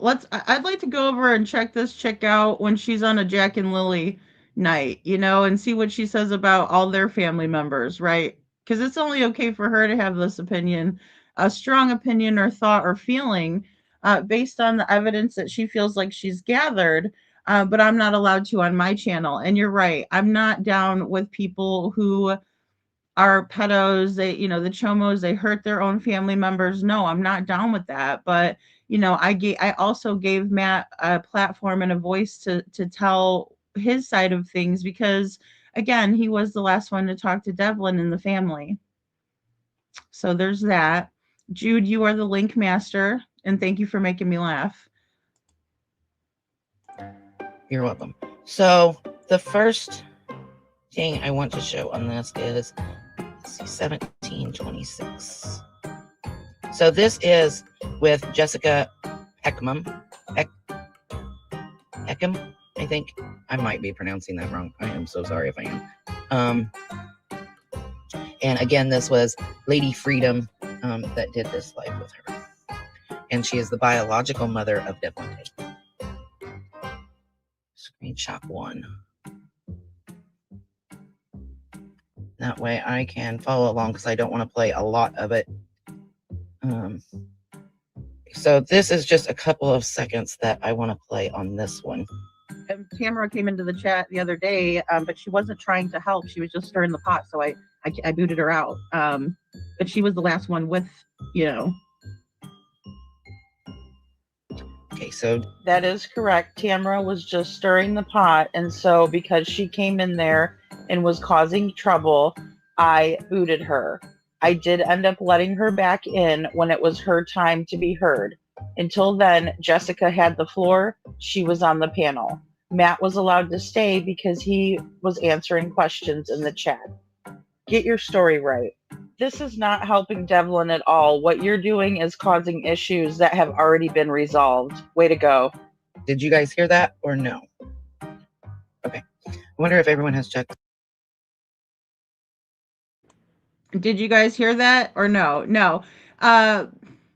So she does that a lot, and it's because she's only playing a little clip of what I said, and she's absolutely correct. Now I got this I got this email from Matt later, right? This October 5th, the same day of the live. He says, I will try to go through my dad's records. It's hard to even be in his old room, but dad has a direct test results here somewhere, along with a diagnosis of alcohol neural disorder. He saw, and that's for Devlin, guys, just so you know. He saw a lot of specialists, including one from the brains clinic. So I will look for it. I will be honest, I had to bite my tongue a lot and I tried not to cause drama. There was questions I could not answer and ones I didn't feel comfortable answering as I know my sister was watching. Tamra, let's be real. Okay, let's be real. It's the shit pot. It's a big pot of shit she's stirring around, Jude. And she loves it. She's got a paddle and everything. She just loves a stirring away. Right? Instead of, being productive and finding Devlin. Let's just stir the pot. Let's get a creator on here that wants to push my narrative. That's all she cares about. When they were the ones that were, quite responsible for Devlin, in my opinion, even though he was emancipated. And again, there were questions I could not answer and ones I didn't feel comfortable answering, as I know my sister was watching. Like Devlin's home life at her place was less than ideal. I told police that. I could sit for hours on the phone and tell you what it was like for Devlin growing up, before, after, and he started getting into trouble. How his school life was good and bad. There's just too much misinformation going on, and I'm sorry to say it, but Jessica did a lot of lying. And guys, there's a whole lot of truth to what Matt's saying. So when I overlook the fact that I find it completely grotesque what Matt was in trouble for, I want to find Devlin. And so I am listening to him, and I can see that he's trying to tell me something here as well. Whether he's trying to manipulate me or tell me, something or get ahead of the narrative, whether he wants to, tell me his side of the story, that's what he's doing here. And this is what I am always receptive to, right? But I didn't want to be disrespectful, or, I tried to be respectful of you and your wishes, right, about Devlin, because Matt knows that I was in my live stream the whole time saying it would be really nice if we could work together. I also gave them all kudos for working together. That's Jessica and Matt. I really thought we were getting somewhere. And then I unblocked Tamra, right? And then we were emailing. So that's what really happened, American Justice, since you want to, push this shit. So that was nice of him to say he's being respectful, which he was. My tone changed with him as well. I still feel Devlin took off. He was not looking forward to going back to jail, and he didn't want to stay at my sister's, which I don't blame him. If you want to talk more, I can leave a number or we can chat here. So I'm always open to chatting. And the shitty part is now this person has interfered and dredged up all of this misinformation. And so now I have to go back over it because you're not going to play my content and, ruin my research in the process. Call me a nerd. Some of the homeless camps, maybe he looks different, a beard. Maybe we'll go over some possibilities. So what she said there, Lady Freedom, she said, Tamara came into the chat the other day, but she wasn't trying to help. She was just stirring the pot. So I booted her. I do not know what happened the other day. The other day, according to this, this was posted on October 4th. So my problem with it is whether or not you agree with a family member or not, booting them out of a live that you're doing on their missing sibling, because Tamara is Devlin's sister. And so booting her out of a live because you don't agree with what she's saying. And it's not the only person she's done it to. It's just really annoying to me. Like, I don't understand it. Why cover it if you're not going to listen All right. All right. So this is where we get the memes, guys. It's entertaining. So I try to make it entertaining for you guys. But this is what, this lady makes me feel like. So either way, um, the reason why I didn't want Tamara in the chat was because I didn't want the fuckery in my chat. And maybe you'll understand that when you have a bunch of people in here asking questions and then you have someone being extremely rude and you're trying to get the family to work together. And the one common denominator that will never allow the family to work together is Tamara. Jessica was at least open to and receptive to it that night. So Tamara being the weakest link, she had to go bye-bye. Let me play something for you guys real quick. Maybe you'll understand it if Dr. Phil spells it out.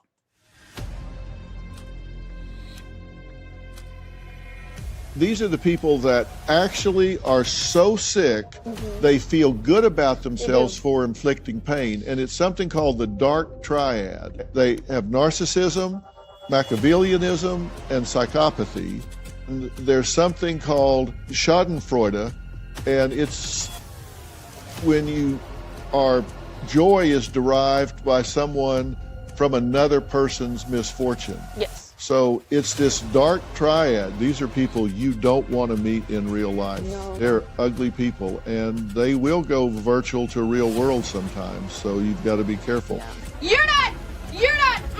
And there's been a lot of actual psychological research into these people. These trolls post inflammatory, off-topic, insincere messages to hurt, provoke others, and they typically hide behind fake names or phony accounts. Yeah. And it's really interesting that their makeup is antisocial and sadistic.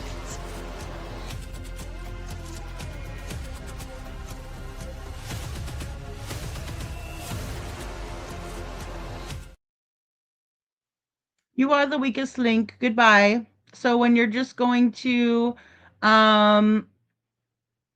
cause issues, right? And you're going to make off-topic comments and you're going to come in here and be rude to my chat when all we're doing is trying to help find your grandson, nephew, whatever you want to call him, brother, whatever you want to call him.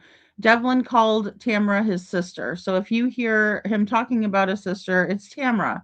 So I like to go with what Devlin called people, and he called Tamara his sister, right? But we're going to get into a little bit more fuckery on that account. There's a very confusing and conflicting dynamic because of Devlin's adoption. And we're going to get into that where you guys will probably be like, what? But we'll explain. But yeah, there's a whole reason that I wasn't allowing for Tamara to cause trouble in my chat, and that is my prerogative. You know what I mean? Like, I don't understand that. Let me go ahead and explain it to you, and I'll talk real slow. I was the only one that was willing to take Devlin's case on because the family has been absolutely horrible to everyone they've encountered. That goes for Tamara, that goes for Jessica. So I think you need to stop with your bullshit. The family ran off a PI who was willing to help with the case, but they ran him off because there was too much drama. And now here you are perpetuating it. Again, well done. Plug your ears, shove your head in the sand, sweep the little dirty details under the rug that you don't want out. Either way, I'm here for the truth and I'm here for Devlin. And you doing this is not helping him one bit. So this is the next part that I wanted to play. And I just want to get a couple of these out of the way, of the criticism part. And then we will get into more of the substantial things with this case. I appreciate you so much. And this is not the opportunity for the other side of the family to come into chat and tell their side of the story. If you would like to do that, you can email me at ladyfreedomsrawnarratives@gmail.com. Quick disclaimer, my opinions on the family. I don't like the way Devlin was treated. Matt, you're not really allowed to be in my chat tonight. So respectfully, sir, you can email me. But I don't really deal with your type of people. Matt is the brother of this missing boy, of missing Devlin Tait. And so when you say things like your kind of people, it is really disparaging. And for you to say that a person is not allowed to be in your chat, but then the rest of your 4-hour live, you are wanting them to answer questions for you, doesn't make sense. Not to me. Okay, you can stop calling yourself stupid and an idiot, all right? I gotcha. You don't understand any type of proper English that's coming out of my mouth. We got it. Would you make a point already, or maybe tell Devlin's story? I agree and understand that some people don't like other people. I get that. She clearly has something with the family that she doesn't like. I understand that. She's covered a lot of this case from what I've understood, a lot of misinformation, but what information would that be? Oh, and by the way, put a 1 in the chat if you're down with the pedos. You guys down with the sickness? Because I'm not. No, ma'am. No, ma'am. And I think that's disparaging for you to be okay with an RSO. So, yeah, and his family is full of that sort of activity, Trishy. Devlin was also taken away when he was 10 years old from the Taits. So he was adopted when he was a baby, and then he was taken away at 10, and then he lived with another part of the Tait family. Very, very sad for Devlin. But who cares about that? This lady wants viewers. That's her channel and her way that she wants to do it. Oh, guys, look out. Look at all this misinformation on this flyer. Oh my gosh, it's almost identical to what she was saying earlier. I think I got it more accurate than she did. Yes, the map is incorrect, but I already spoke to Matt about that months ago. She's late to the party, y'all, and she's just causing trouble. Let's watch. That's fine. I just would ask any creator, why you, and I'm going to use this word loosely here, but why would you bully a family member and then ask that family member to help you? Okay? That's something I don't understand. And I get that there's some sort of history there, but I don't agree with that. So it just really upset me, words like, well, it really upsets you, but you don't know the half about a history. We don't have a history. I've talked to the family in order to find their missing kid. That's it. There's no history. You're very dramatic, and you don't make a whole lot of fucking sense. There's no history besides me talking to these people, asking them direct questions, and trying to help find Devlin. I've told Tamara several times to keep her head up, that I'm praying for her, that I hope things go well. But I'm not going to sugarcoat shit, and I'm not going to lie. Not on Devlin, not ever. So there's no history. You got that part wrong as well. People like you. Like what? It's the family member of a missing boy. This is painful, Matt. Sorry, she just keeps going on and on. Here's the thing. I don't agree with what Matt or Lorraine did. I am grateful for them helping to find their missing loved one. And for that, I respect them. I don't know, again, why she keeps dredging this up. So I asked, because she had said that Matt was the last one to speak to Devlin, and Devlin did call the home, his mother's home, and his mother is Sandra Tait. His father is Bill Tait. He was adopted as a young child. And I did ask the family member, one of them that I'm in contact with, if it was true that Matt was the last person, just so I had my facts straight. And when Devlin called, Sandra was not home. Matt picked up the phone. Devlin was at the laundromat, and the cameras in the laundromat were down for an update. So unfortunately, Devlin was not seen on the CCTV footage because of that. And the family member said, yes, that Matt was the last family member to speak with Devlin on the phone. So then we skip ahead to 3055. And again, the link to this full video, if you want to watch it, is in the description of this video. and I'm covering it under fair use. And we're going to talk about it. So again, this is Jessica Peckham, who is the biological mother of Devlin. And Devlin was removed, and I believe it's later in this that we will go over it. Devlin was removed from her care due to medical neglect. From my understanding, Jessica has 4 children. She had Devlin. She has a smaller child named AJ, and she had 2 girls. 3 of those 4 are no longer in her care. From my understanding, if I have that wrong, I'm sorry. Wow, right? What the F, right? Like, I get if you don't want to talk to the family, right? I get that. I understand that part.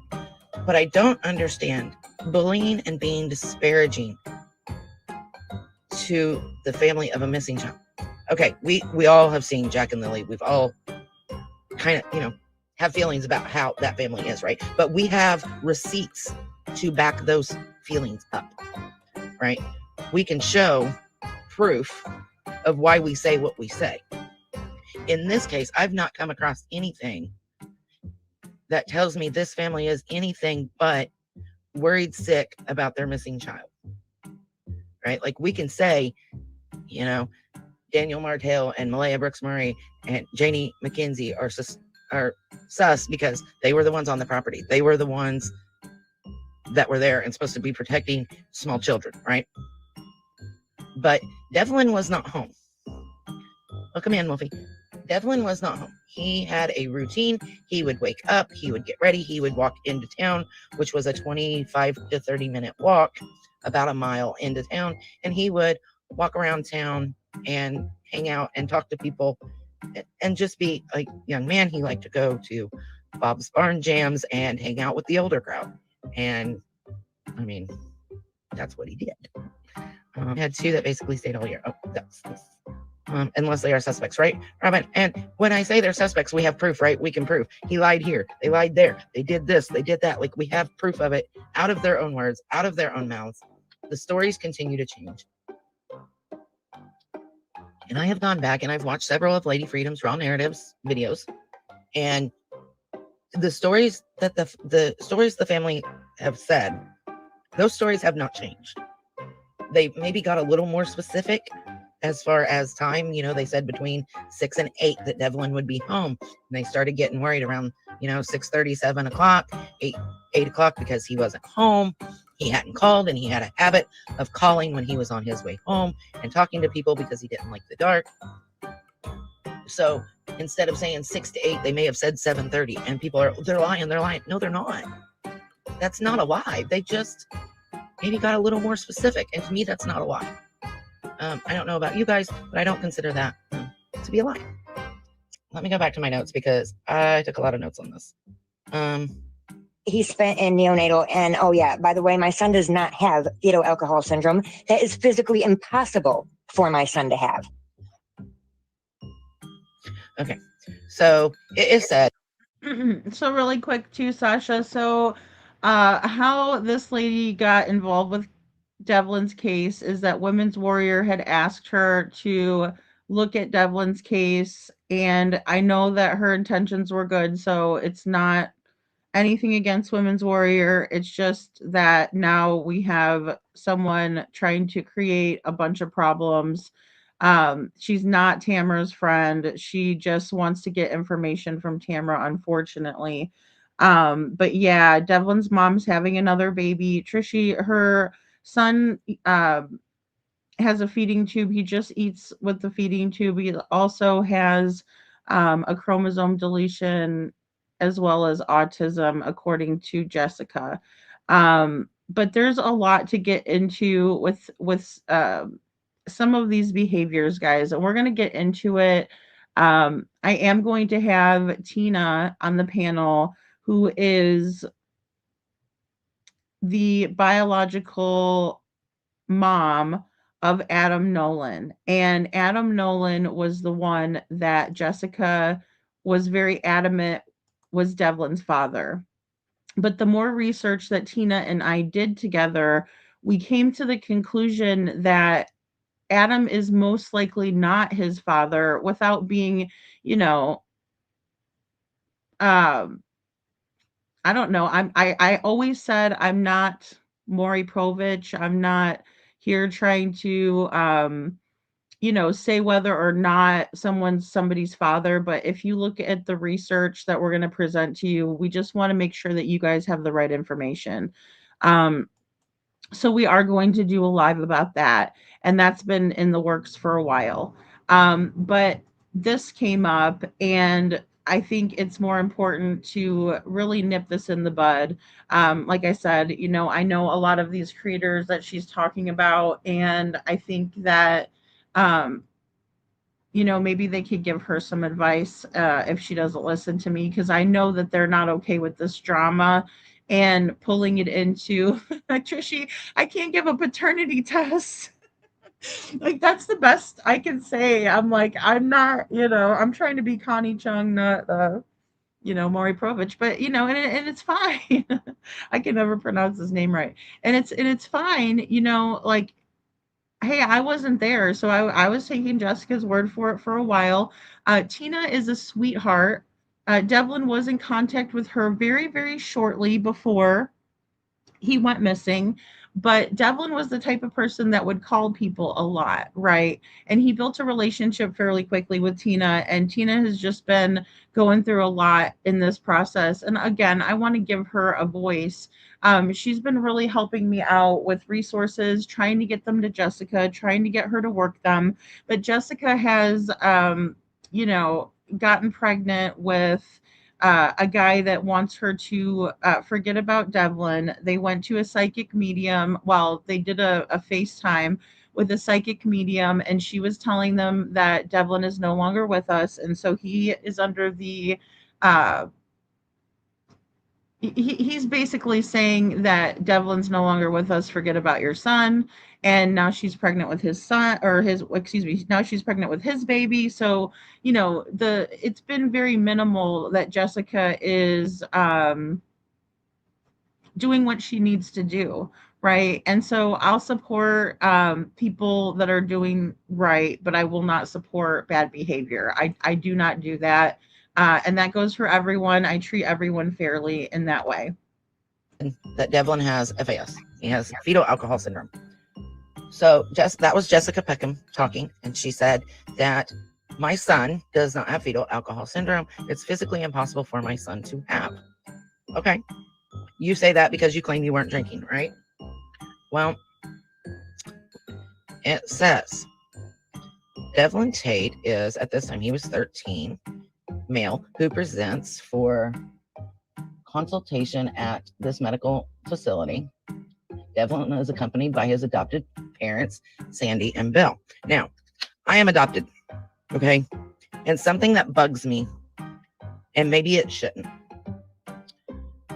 is when the birth parent says, that's my child, that's my son, that's my DNA, that's my child.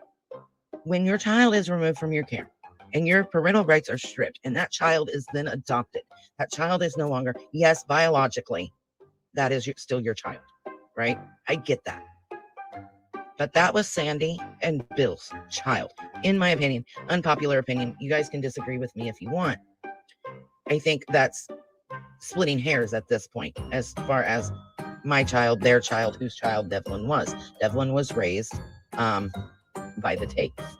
So they are not giving completely different stories like Daniel Martell. No, they really haven't. Their stories have stayed the same. And not only is their story the same as it was when Devlin went missing, but the family members I have spoken to, the cousin, the sister, the uncle, all of the stories are relatively the same as to the timeline of events.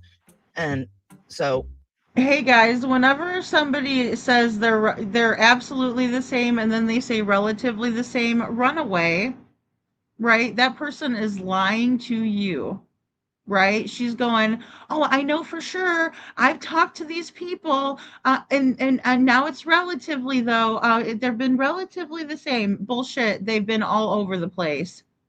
Go take a gander at Facebook and see all the fuckery. I have screenshots of all of it, and it was going on both sides of the aisle. Both sides. Thank you, Animal. And I love Mitch Albom. He's one of my favorite authors. Tuesdays with Maury. Different Maury for sure. Right. And then, we have this person in here. I love Lamp. All right. Keep that in mind. I wish I had been adopted to a real mother. I'm sorry. I had a great adopted family. I absolutely did. So the history was provided by his parents. There's no interpreter required. Devlin presents today for an evaluation of intellectual disabilities, ADHD, Tourette's, autism spectrum disorder, and his reported prenatal alcohol exposure. Devlin has a previous diagnosis from a doctor of fetal alcohol syndrome. It's right there. So you can't say that it's impossible for him to have all of these conditions when doctors have diagnosed him. This isn't oh shoot, what's her name? She just was released from prison. Gypsy Blanchard situation, right? Where the parent says, oh, they have all this stuff and but it's not actually backed up by medical records. This straight up says Devlin has a previous diagnosis of fetal alcohol syndrome. We are being asked to consider an underlying genetic disorder in addition to the fetal alcohol syndrome diagnosis. Devlin Lee Tait current symptoms include the following. Devlin has a known exposure to drugs and alcohol during pregnancy. He also has intellectual disability, ADHD, Tourette's syndrome, and autism spectrum disorder. Wow. This was done Okay. in 2019. All right, guys. So bingo. This was done. Sorry, that was a little bit premature. This was done in 2019, right? And so they gave this list to the doctors. This is not what he was diagnosed with at birth, right?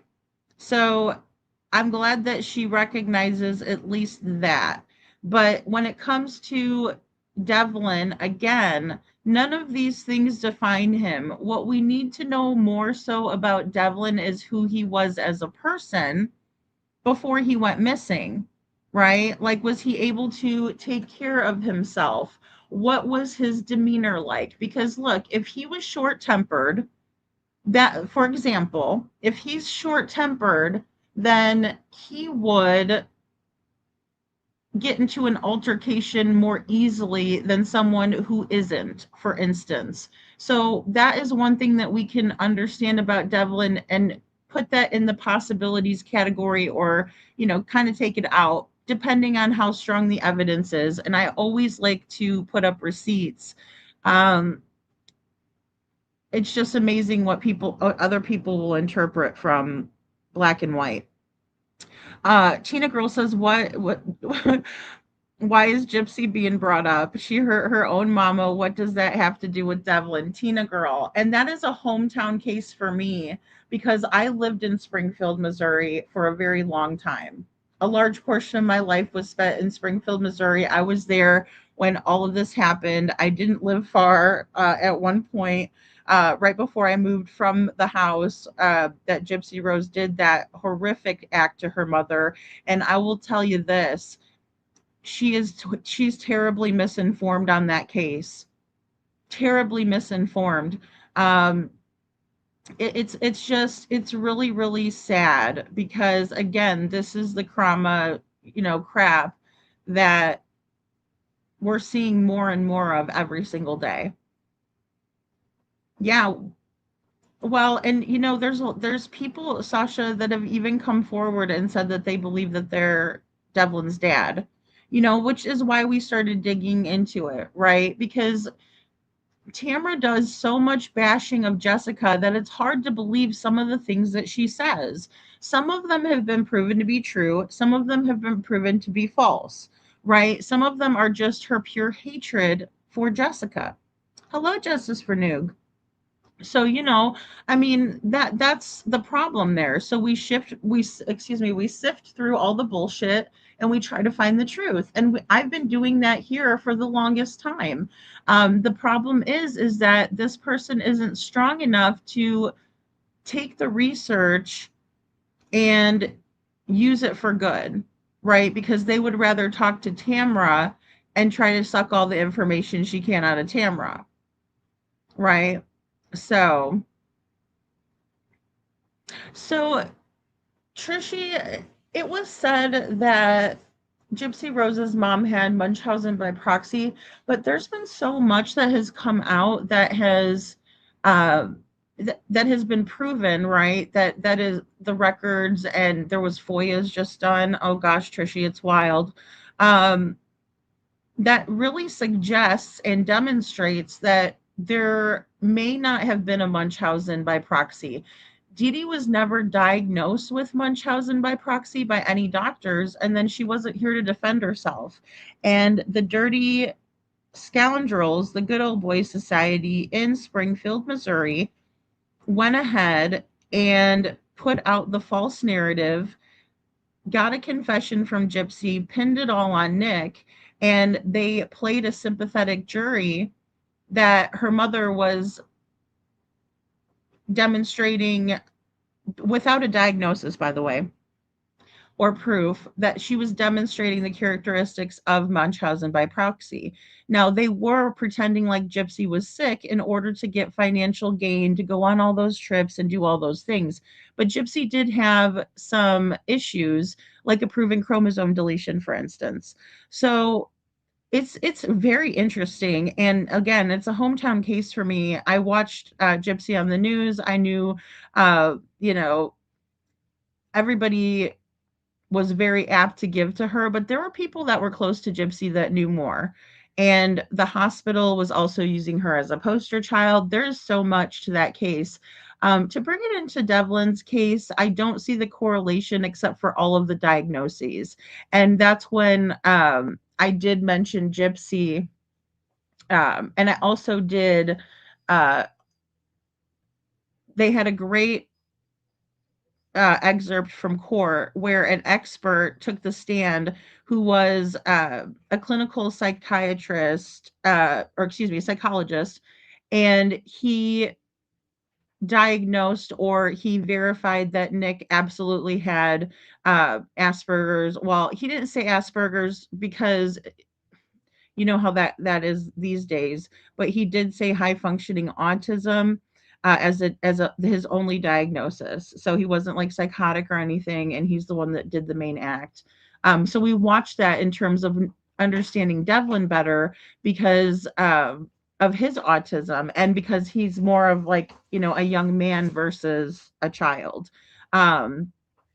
So they were conning together for sure, Tina. And she's the one that orchestrated all of it. It's so crazy. Like the overwhelming evidence. Thank you. The overwhelming evidence is coming out in droves, right? There's a whole channel that does like a truth train for Gypsy. It is quite fantastic because the corruption in Springfield, Missouri needs to be known. But either way, back to her not talking about Devlin. So this tells me everything that the family has been saying. He's got ADHD, he's got Tourette's, he's got autism, he's got FAS. The only thing that it doesn't show on here is the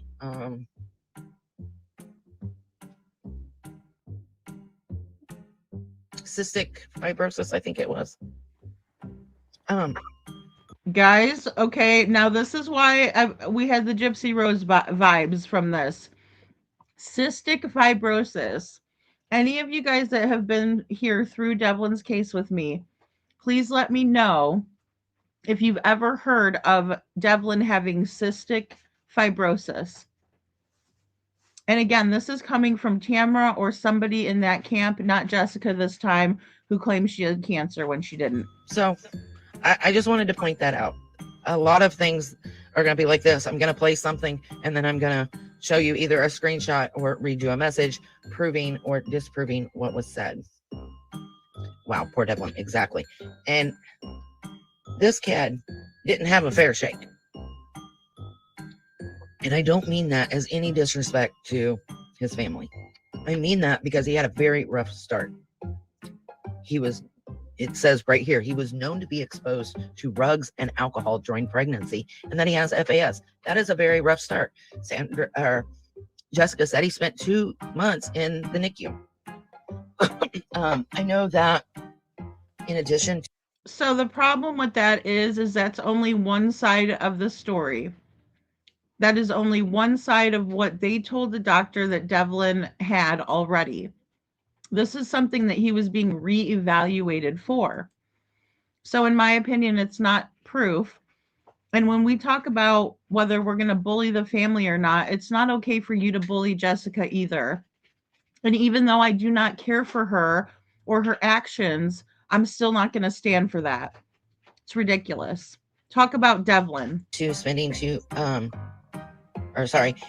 days in the NICU in an incubator, that he was supposed to be wearing a helmet, but according to Jessica, and I don't know, I can play that out here in just a second. She says, man, it was her choice though, whether or not he wore it. Well, that's not how that works. Okay.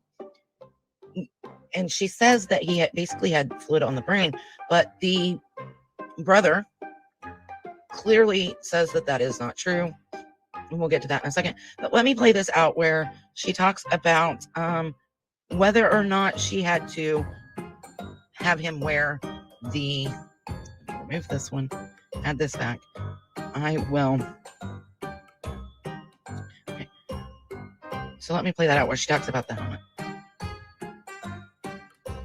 But he had to wear a helmet to reshape his skull because of him being in neonatal for 20 days in an incubator.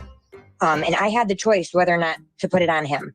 I asked them what would it cause if I decided not to put a helmet on my son. Mm-hmm. And they said that the only thing that it could cause is possible, vision problems and possibly make him have to wear glasses. So my son was born in August, and he left the NICU on 9/11/2001. He was in the NICU for an entire month. He was in an incubator. He was hooked up to machines. He didn't have to wear a helmet. So I wonder if that's the real reason that he supposedly had to wear this helmet. But if they have to wear a helmet, it's not up to you. That's a medical device. That is saying, yeah, your kid's diabetic, but it's up to you if you give them insulin or not. Come on now.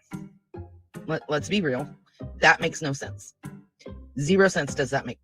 None. In my opinion. Okay, so nothing makes sense to her.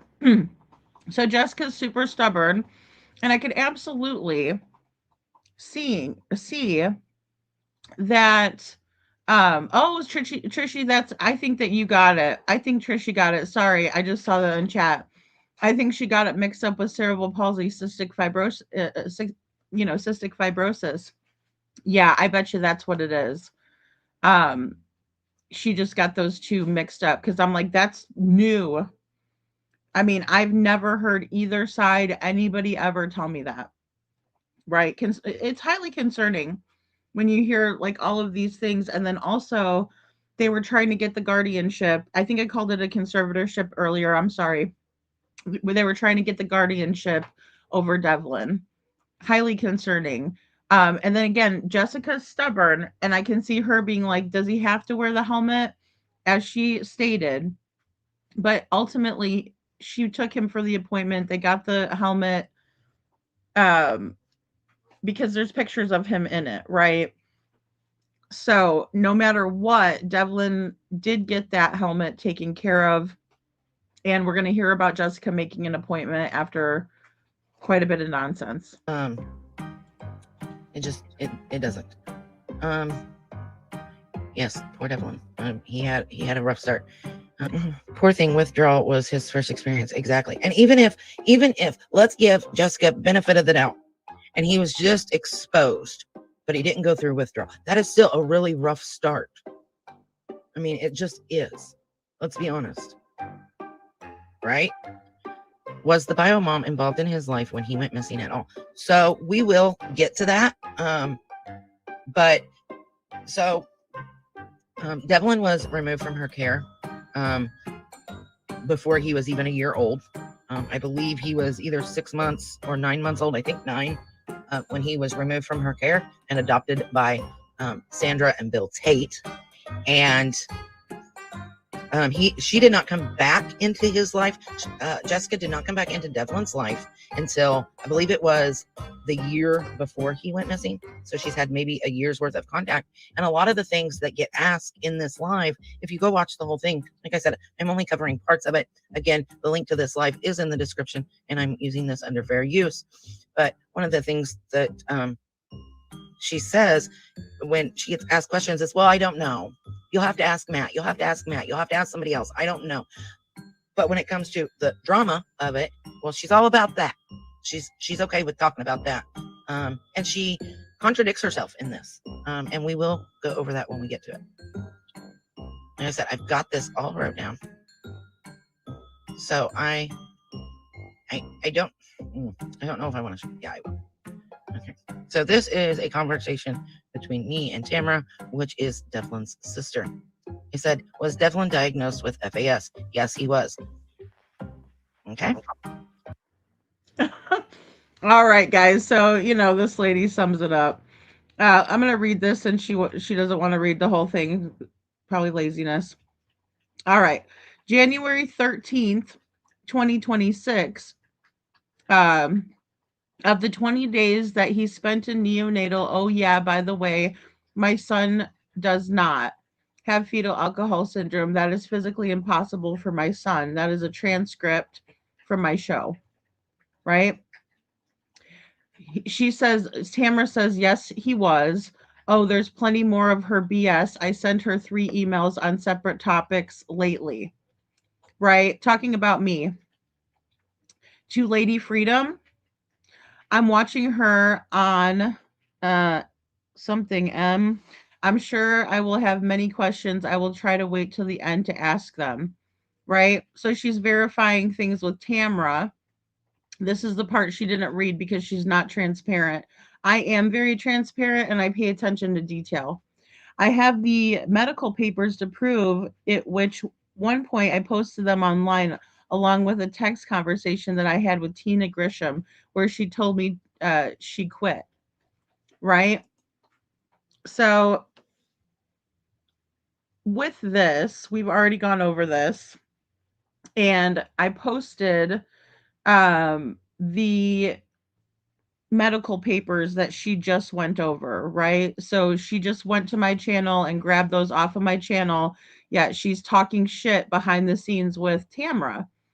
That is very two-faced. That is very Krama. That is very dark triad. That is very not what I'm liking in this particular opinionated live stream of hers. Trishy says, Lady Freedom, do you know if the Tates were just a foster family that wound up adopting him, or was the other connection to them?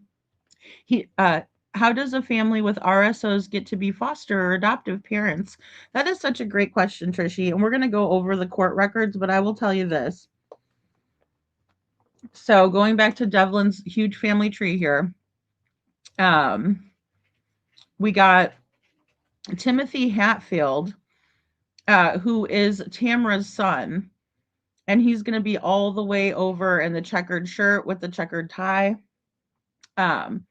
or flannel. And yeah, that's Tamara's son, who was married to Jessica at the time. They both lost custody of Devlin to Sandra and Bill Tait, who are Timothy's grandparents. Absolutely dark, Justice for Noog. And this lady wants to keep it in the dark and put it under the rug. And we're not going to let her do that. No, not on a case that I've worked for 4 months, worked my tail off for 4 months. Right? Thank you, Tina. It's ridiculous. And she has a plethora of knowledge that I've gathered, and she's too, I don't know, maybe proud to use it, or, stupid. Yes, he was. Okay. So not only do you have her saying it, but a little bit later on, Matt said that Devlin did not have the fluid on the brain, and he did have FAS, and he basically took on everything that Jessica was saying and proved him wrong, or proved her wrong, and called her out for what essentially they consider, and I do too, as to be a lie. Okay, guys, so I'm going to show you guys the receipts for that tomorrow, but Jessica and Matt were actually working very well together in my chat that night. Matt was allowed to stay in my chat. This lady is an absolute bullshit liar right here. I'm going to call it. The bullshit meter is off the charts. Off the charts. He's had a rough start, middle, and finish, Trishy, and I hope he's still out there. I believe he could be still out there, Trishy. I mean, maybe Matt's right. Maybe he didn't want to go to court, and maybe he's hiding out. He was having such a rough time, Trishy, with Tamara. It's not even funny, and that's why she's doing this. And he was having a rough time with Jessica too, and that's why Jessica's doing this, because neither one of them want the finger pointed at them. None of them want to accept responsibility or accountability. That's not how we do it here, right? Jessica does dirt, I call her out. Tamara does dirt, I call her out. Tamara does good, I say Tamara did good, right? Jessica does good, I'm still praying for that to happen. I'll say that she's doing good. It's just, it is what it is. It's not what you want to make up and put out as fact, because that's a good way to get sued by somebody, right? All of this crap. The sad part is this family doesn't have any money, you guys. They really don't. And they shouldn't have to put up with this. And this person inserting themselves the way that they did, like I said, I know it was good intentions to pass along case, but we really got to watch and make sure who we're giving these cases to and trusting these cases to, because all it does is cause the circus, in my opinion. And this one I have to stop several times, but here's this part. Tammy went behind my back and canceled the appointment without me knowing because she didn't want us out in that weather. Now, I am actually going to go back and play a little bit more so you understand what she's actually saying, and then we will talk about it.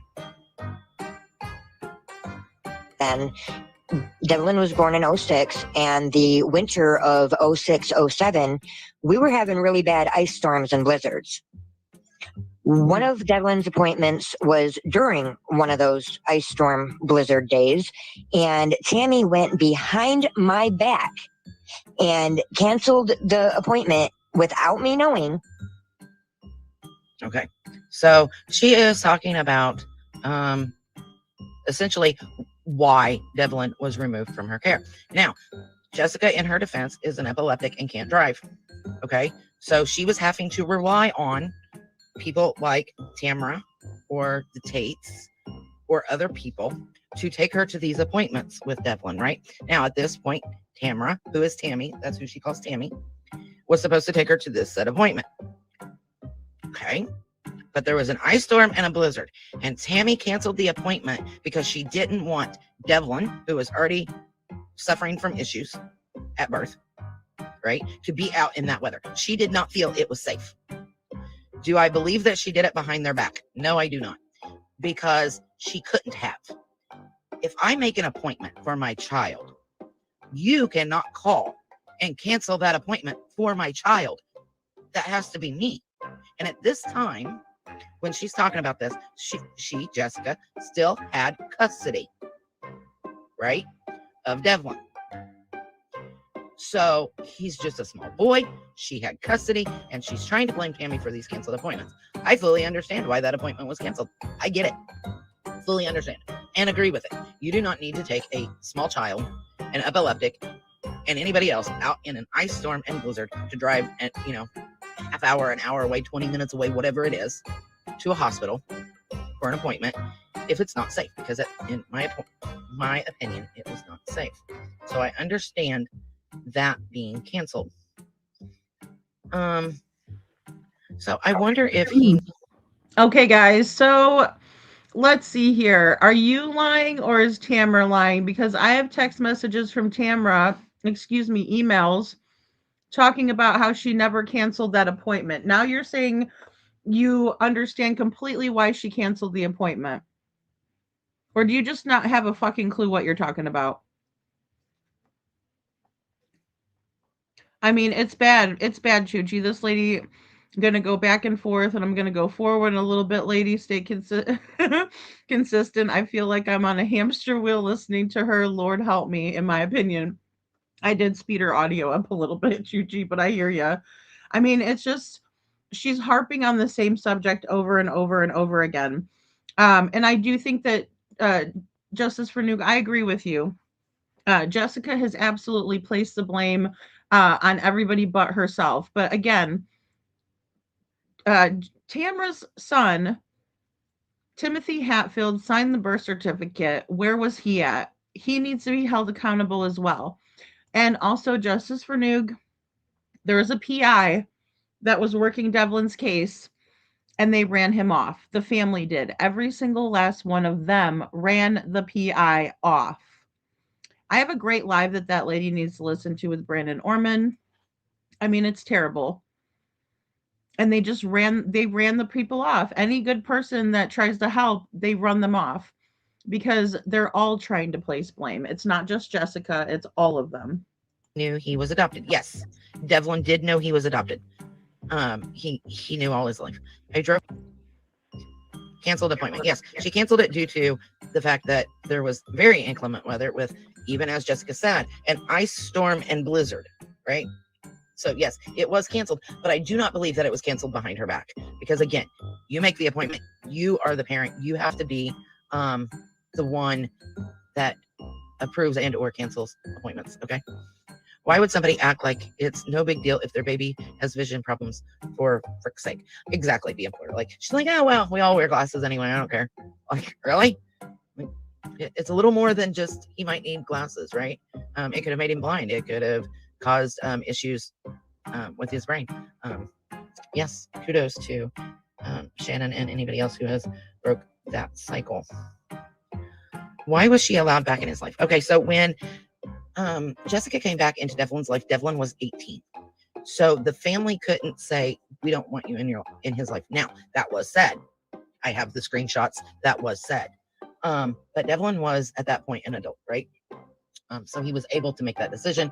He had not seen Jessica in person. She lives at the time of his disappearance, she lived in Arizona. Devlin lived in Michigan with his family. So they had not physically, like, face-to-face met. They did have some video calls, and we will go over that. There's a small section in there with that. So they couldn't really keep him from it, but they did advise him against it for obvious good reasons.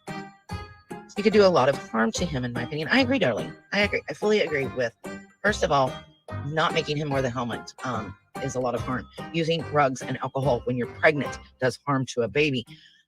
Not having them in a safe environment, aka during an ice storm and blizzard, you want to drive your child to a doctor. Oh my God, this lady with this over and over. The kid's not a baby. He was almost 19 when he went missing. Wow. Sorry, guys. I'm just trying to show you what I'm dealing with here. What Devlin's dealing with. He was taken away from Bill and Sandra at the age of 10. Matt confirmed, as well as Devlin's own words, that Tamara wasn't any better. Right? I said no better. I should have said any better. You know. Well, that's the thing, Deanna, and she is calling her the baby in from the appointment, right? But Tamara said she never did that. Now this lady's saying she did. Who's lying? Right? We already know they're both bullshitters, so it's real hard to get through, you know? And at the end of the day, Devlin's the one that's going to pay the price, right? Because we have somebody that's not willing to talk about his story or where to find him, only about when he was a baby and appointments and helmets. Blizzard, ice storm, and blizzard, you want to drive your child to a doctor's appointment when, if you explain, and I know I have special needs children, and I've had to cancel for inclement weather, and I've called my doctor and I'm like, hey, look, I can't get there. There's too much ice on the roads. We need to reschedule, or can we do it telehealth? And it was totally allowed. So for me, it bugs me that she gets so upset that this appointment was canceled. You can't do a telehealth visit for a child who has a helmet. Also, I don't believe that they even had telehealth back when this all occurred. This was 19 years ago, yo. This lady really lacks a lot of common sense. So every time I hear it, I'm appalled. And it's not helping Devlin, so I think she needs to move on from it, but she's not going to. Nope. And the way she describes it here in a minute. So I want to play a little bit more of this because there's more in this that we need to talk about. So let me play a little bit more and I will be right back. Oh, and by the way, guys, that third little bubble there, that's Kiki25 True Crime. And I didn't appreciate her being brought into this either. Kiki is a very good creator. She's still a new creator, and I don't think she needs negativity or shade thrown her way because she joined a panel to give Devlin's mother a choice and a voice to speak about her missing son, whether you like biological mothers or not. It's not for you to say that. Kiki's a very sweet person, and she was trying to help another mother in need and not bash her. Because she didn't want us out in that weather. Okay, yeah, you had good intentions, I'll give you that. But you're not the one that it falls back on. That falls back on me, because I'm his mom. Exactly. You're his mom. At this time, she still had custody, okay? At this time, you were still his mom. And yes, I understand, again, she is his bio mom for life. But once Devlin was adopted, I think you and for the reasons that he was adopted, I think you kind of lose the right to fall on that sword. So she says she understands why the appointment was canceled, and it was canceled for good intentions, but it falls back on her. You're right. It does fall back on you. Wow. I mean, just bash her, right? Like, there's nothing she could do about it these days, but let's just go after her full force because that's what we like to do with Krama. So, not find the missing children, but bash the situation until it's unrecognizable and these kids fall through the cracks of your bullshit drama. I've had it. So this is the State of Michigan Court of Appeals. This is the actual factual information that was already on my page, but she was too lazy to go look it up. So this all happened May 13th, 2008, Berry County Circuit Court, Family Division. You could look it up yourself. In the matter of Devlin Hatfield, where did the Tait come in when he was adopted, right? So Devlin's name was Devlin Hatfield, and on his birth certificate, his father, Timothy Hatfield, signed it. Where are you, Timothy?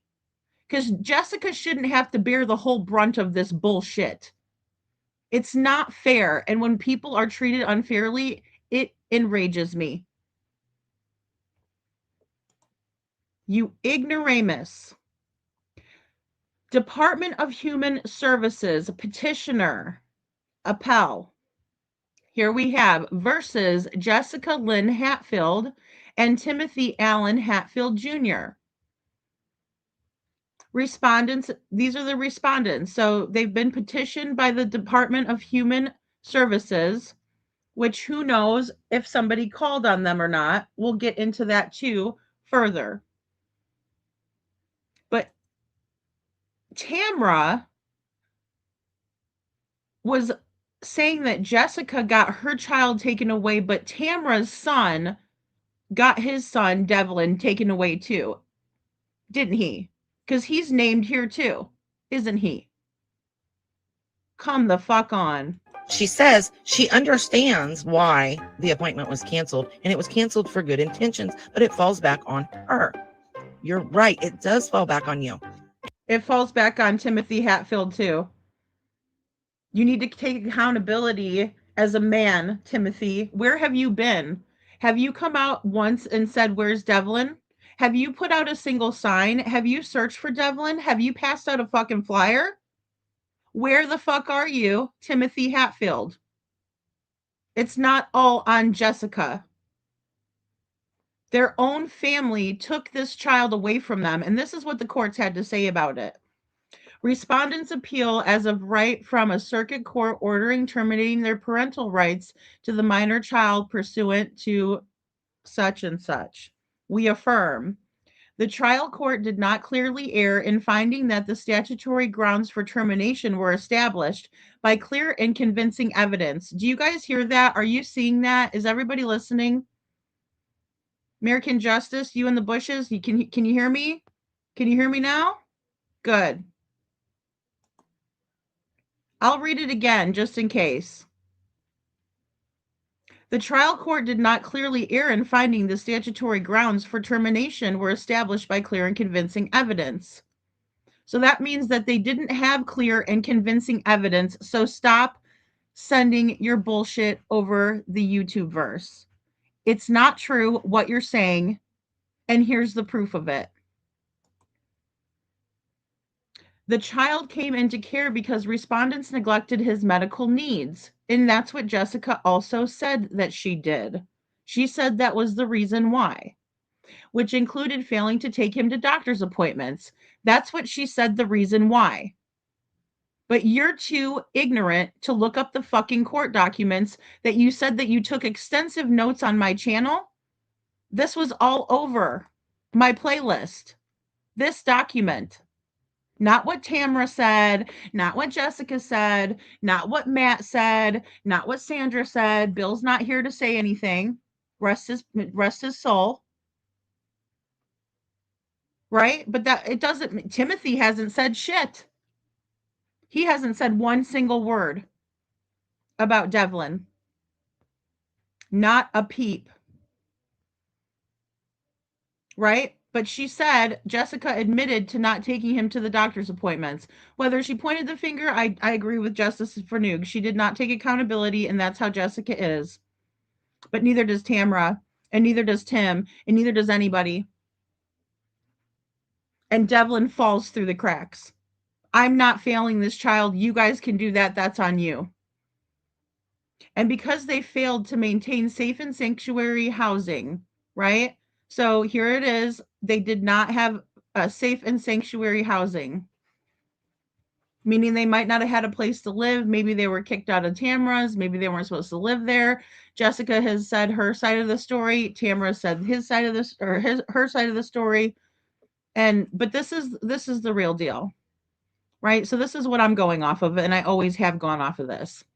Although there were conflicting testimonies on the state of the respondent's home, right? So there was conflicting testimony, meaning that she was accused of not, her and Timothy, Jessica and Timothy were being accused of failing to maintain a safe sanctuary for Devlin. However, there was differing testimony, and there was testimony to the contrary that their living conditions was fine.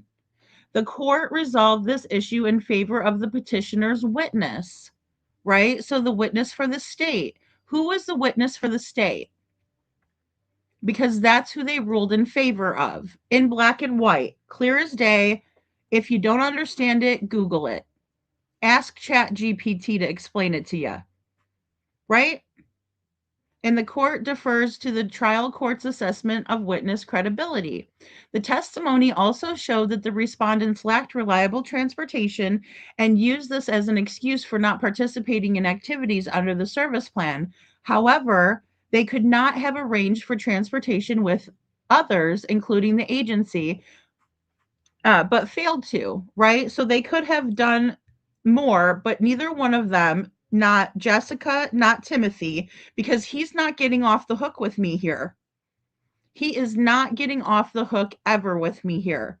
And thank you for reminding me again of Timothy Hatfield, Miss Justice, whatever your hell your name is. So, they didn't take advantage of the available assistance. They had, and it doesn't say just Jessica, it says they had no means of supporting a child.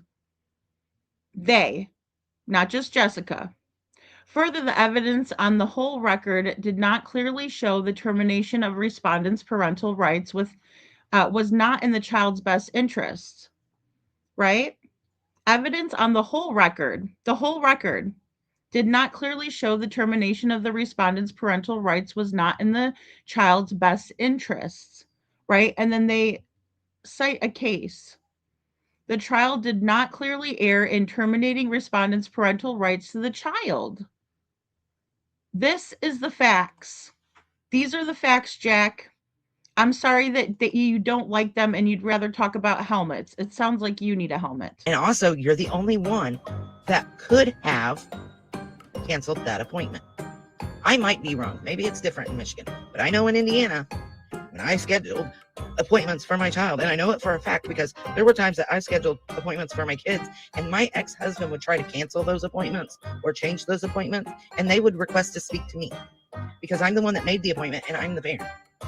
And so I would have to verify, yes, we need to cancel. No, we don't. Whatever. Nobody else could cancel that for me. I had to be the one to do it. So for her to say, well, you had good intentions, but you did it behind my back.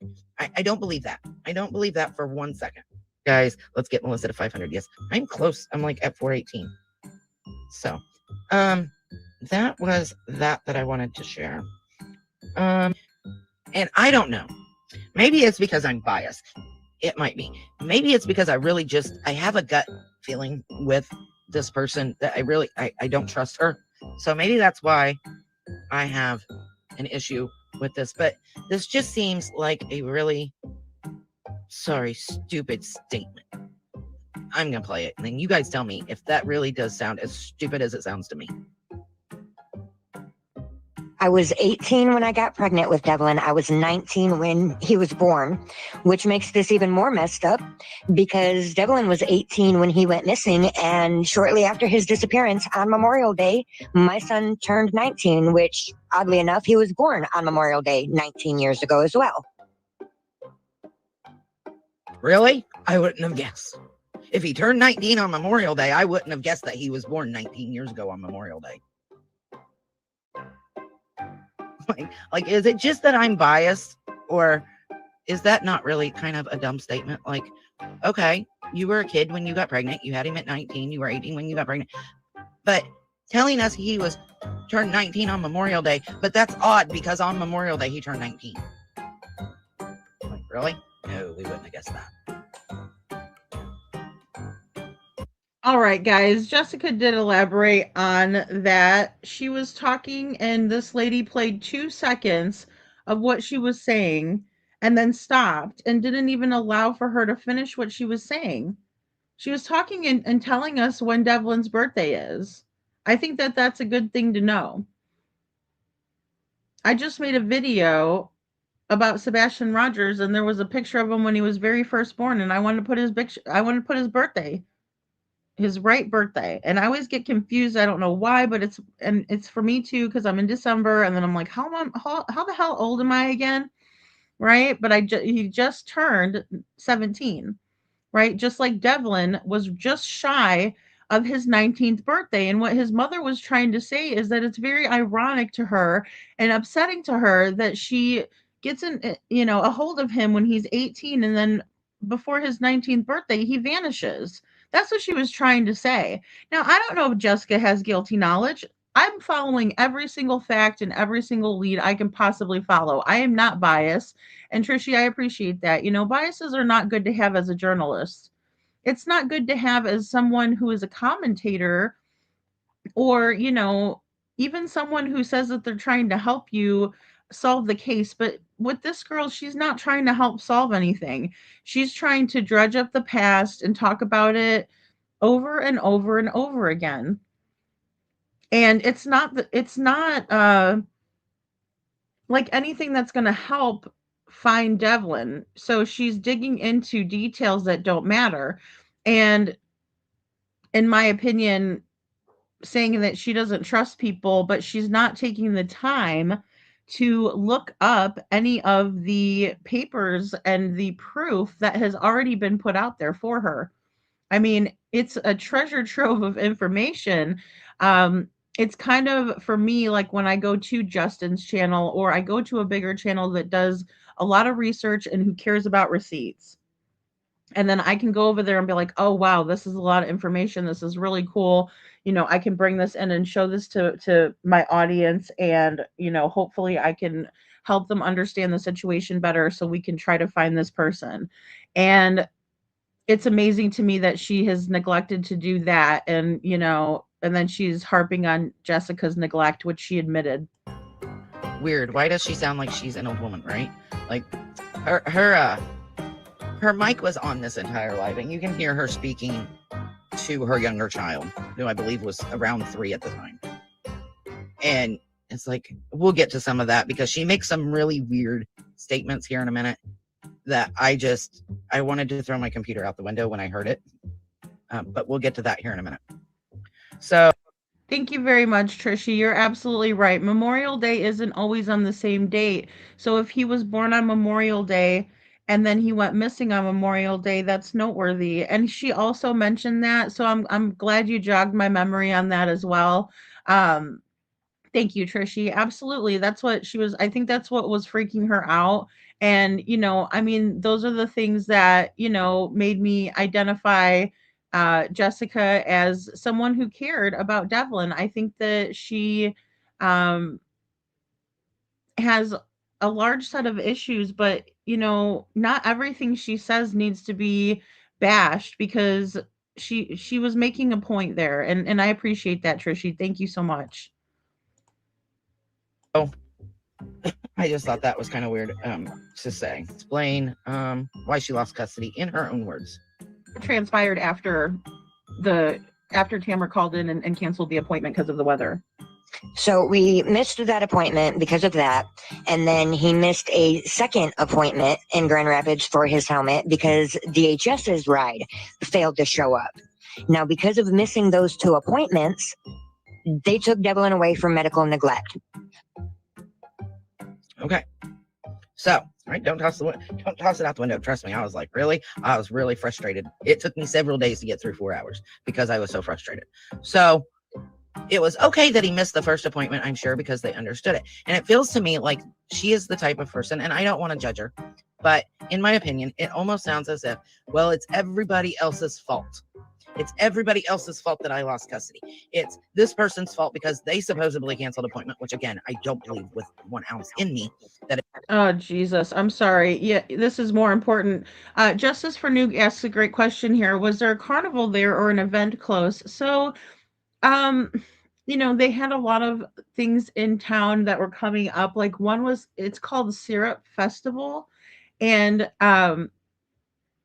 Sabrina's ex-husband does participate in the Syrup Festival, and Devlin would go and help him with the Syrup Festival.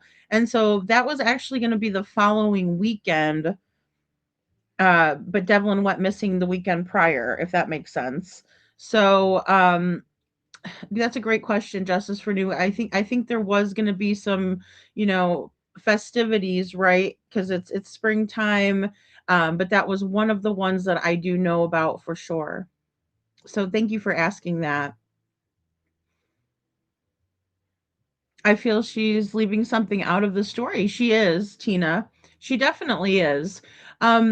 So when I asked for proof of abuse from Devlin's, side of the family, when it comes to Tamara, Sabrina, and Will, particularly, right? I wanted to know that. I wanted to have that proof. Jessica started sending it over, but she was also part of the problem, Tina girl. And I don't have a problem saying that. It's in the text messages. The proof is in the pudding. If I show you guys those text messages, I would hope that you would think that yourself and gather that, but I leave it up to your guys' interpretation. My interpretation is that Devlin was not getting the kind of love and care, and he wasn't having his needs met at all. He was being mistreated very, very badly, and many, many people feel that way. A direct quote from one of his friends was, Devlin was treated like garbage. Just flat out told me that. Devlin was treated like garbage. He was called the R word, like Sebastian, by Tamara. He was told that he was going to rot in prison by Tamara. And so Devlin leaving and hiding, being afraid of going to jail. Yeah, I can see that. I can't discount that just because I agree with Matt's choices. You know? Yeah, she's judging her very harshly, Chuchi, and not even letting Jessica speak. She's playing 2 seconds of it and then stopping it, you know? It's very it's very unfortunate for Devlin. You didn't know about it. You would have been the one to cancel it. But then the next person that she blames is DHS, which is, somebody, you got state Medicaid, Medicare, whatever, and your state insurance pays for rights to doctor's appointments, and they failed to show up. And because of that, because of missing those 2 appointments, they took Devlin away for medical neglect. Now, okay, I get that they took him away for medical neglect. Right. She admitted to that. And then in the paperwork, it said that that's why that is why. And this is the thing that made me feel so horrible for Jessica. Let me share this with you guys since this lady has no fucking idea what she's talking about. What really made me feel sad for Jessica is when Chuchi found that court record and she sent it over to me and I sent it to Jessica. The first thing Jessica did was say, "Oh my God, see, this is exactly what I needed. I've been telling people that it was these doctor's appointments and that's the reason why that they took my son for medical neglect, and people didn't believe me." It's right there in black and white, and this lady is trying to dispute it. Right? It's right there. And she never lied about that. So again, be fair and give credit where credit is due. I felt so sorry for her because she was like, "Oh my gosh, I'm so glad that that you guys found that. Where'd you find that?" And I was like, "It's actually public record," and I was surprised. Right? But she wanted to be able to show that, right? But then where Jessica fell short with this is that she again is not going to come out smelling like a rose. None of them are. And she decided not to send me any more of the text messages, right? The close time to where Devlin went missing, but we do have some of them. I'm going to share them with you. And I still have a lot more too to share. If she's treating Devlin like she does with the one, now I totally get why they took him. Yeah, and Tina Girl, I agree. I think that when I saw Jessica's behavior with AJ on Piper's Live, it definitely solidified some of the things that Tamara was saying. So again, it's not that one is completely lying their ass off all the way, and it goes the same for the other one. But in order for us to move forward, we cannot continue on with these back and forth live streams, right? So it's just like not helpful at all. And it's certainly not helpful to bash other creators in the process. And every time that this person comes at me, I hope that they know that I'm going to make sure I stick up for myself. This person is not going to call me a bully and then bully me using my content all paranoid. Oh God, fair use, fair use, fair use. Yeah, you don't even have to worry about fair use when you play 2 seconds of content. Don't even let me ask my question. I mean, this was like completely out of control. And I was notified of all of this and I'm like, "Oh, great." And then she brings Kiki into it. So not only that, not as only is she attacking me, who I think I work hard, and I look at Kiki and she works her ass off. She's a great sleuth. She's always trying to look outside of the box and find new things and think independently and critically think. I love Kiki for that. She also has a really good heart. And for her to sit here and bash a panel of 2 creators who are trying to help another mother who is in obvious need. Jessica needs help, guys. She needs help. And when I see somebody that needs help, I don't bash them. I still pray for her. I still pray for Tamara. I hope for good things for people. I don't hope for bad things for them. But you're not going to sit there and bash me, And she does have clear patterns, Tina. Absolutely. Absolutely. But those things are going to take time to come out.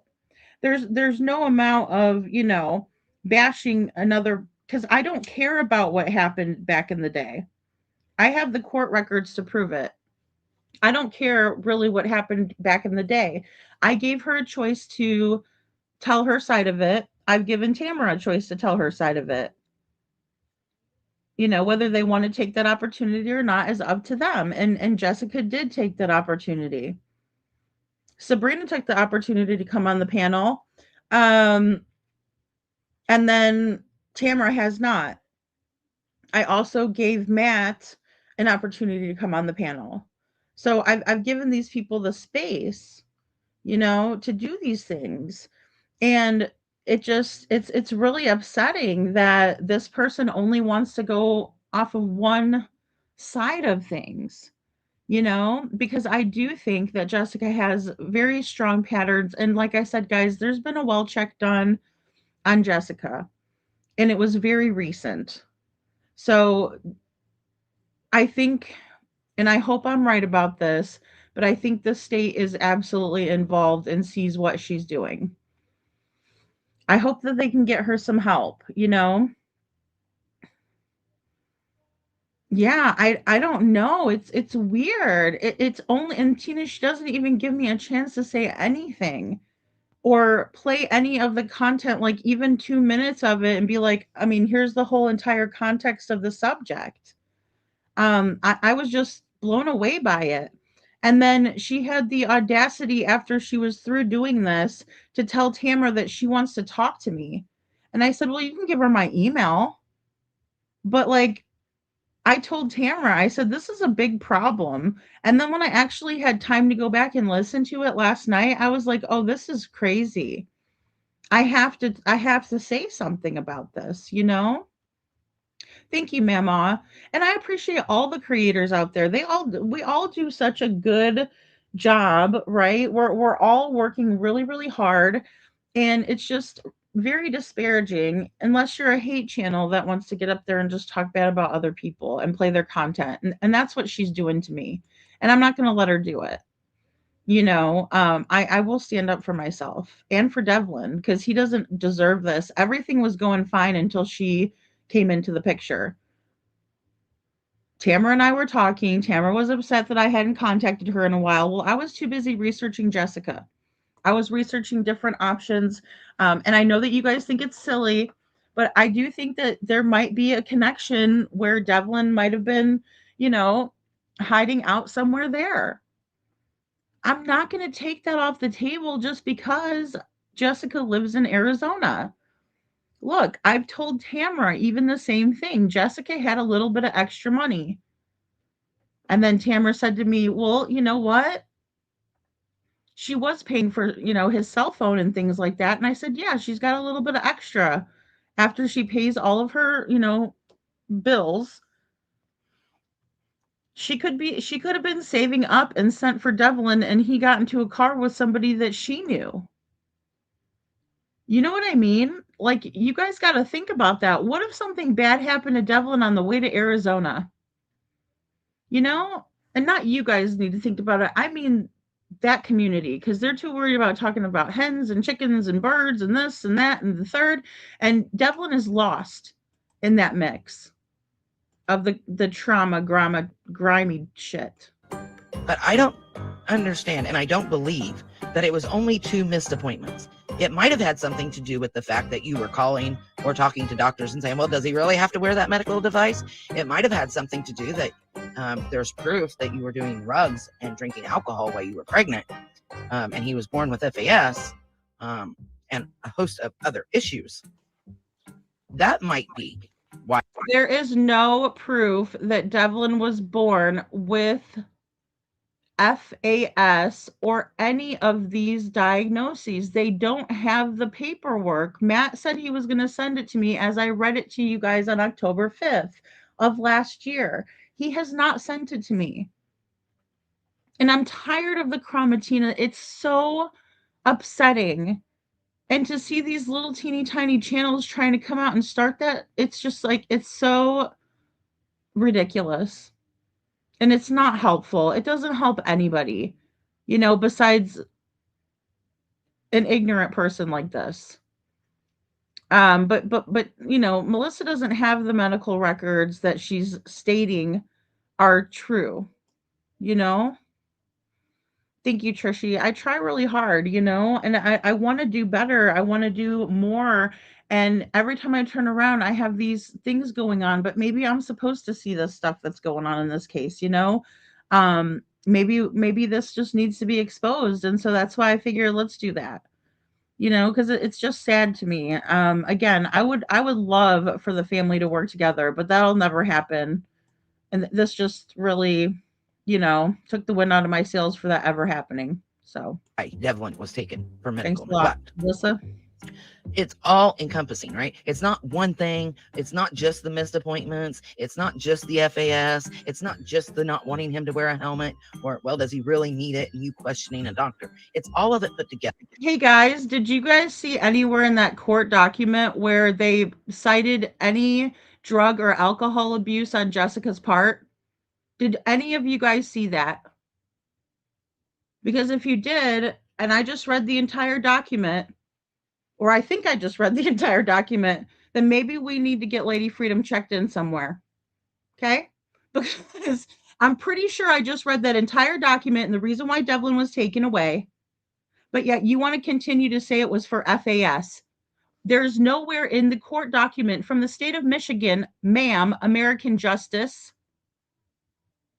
nowhere does it say that that child was diagnosed with FAS. That is false, in my opinion. And I think it's real shitty that you want to continue on with that bullshit. If that was the case, then the judge and the state would have been notified about Jessica's drug use and that Devlin was so crack addicted or alcohol addicted or mathematician addicted to any of these substances that you're claiming. It's not right. It's false. And until you want to produce the medical records that say that that's what the reason was that she had her child taken away, then I will believe it. I'll even settle for one of Devlin's medical records when he was a bitty little baby that said he was born addicted to alcohol or that he had a syndrome that was caused because Jessica drank. Until then, all you're doing is spreading around misinformation because Tamara wants you to tell everybody that so everybody can bash Jessica. She doesn't need it. She doesn't need more. She has a child with a feeding tube and she has a baby on the way. And you're going to sit up there and try to bully her and say that I'm bad for bullying Tamara? Do you not have a mirror? You know? I'm about to need a doctor. Shit. I do need a doctor to explain this to me. But no, I'm just saying it would have been said in the court documents. The state would have definitely noted that, you guys. The state would have noted that, and they never did. I don't know what her point is, Trishy. She keeps going on and on. I'm telling you, this is the whole time I had to stop. I have to be continued because it's like, what's her point? We know she lost custody, but didn't the Tates also lose custody and then lost an entire child? Yes, they did. They lost, you know, Sandra and Bill lost custody of Devlin when he was 10 years old because of SA allegations. And he didn't go back there, but back and forth like a ping pong ball, right? Between, you know, he was at Gordon's for a while, then he went here for a while, he was with Sabrina for a while, he was, you know, here for a while. Yes, Cinderella, Jessica is pregnant again. Yeah. Plus she's got a missing child. Plus she's got this boyfriend that isn't worth a crap, in my opinion. She doesn't need this added bull crap. If you're going to talk about Devlin, talk about him. But to sit here and harp on that and to make people hate, this woman is breeding a hatred toward Jessica, and I don't think it's proper to do that. I don't think it's warranted. She's a lot of things, and we'll go over a lot of the things that were false that she said, but that doesn't mean that you sit there and continuously bash her for not wanting to put a helmet on her child, for not, you know, doing the things that you think that she didn't do, or you think that you think that she did, but really she didn't do them, because it would have been in the Michigan court document And that was really something that Jessica felt good about, because she says, I don't know what happened to his birth records and stuff. I'm not here to tell you that Jessica is a perfect person at all. As a matter of fact, I do not work with Jessica anymore for a reason. But I'm not going to stand by and let people do this to her. She doesn't deserve it. I'm going to stand up for what's right. And when you put all of it together, it equals medical neglect. But instead of fessing up and saying, hey, I was kind of a shitty mom. I didn't do what I needed to do. I didn't protect him before he was born. And I canceled all these appointments. And I really didn't care if he wore the helmet or not. Right? Like, come on now. It's not just one thing. It's all of it put together. So this one, doesn't CVS let people earn back their kids? They do. And so for her to lose him for medical neglect, like, then he goes into foster care, he goes to the Taits, right? So why then did you not jump through every single hoop to get your child back? So she actually one-ups that.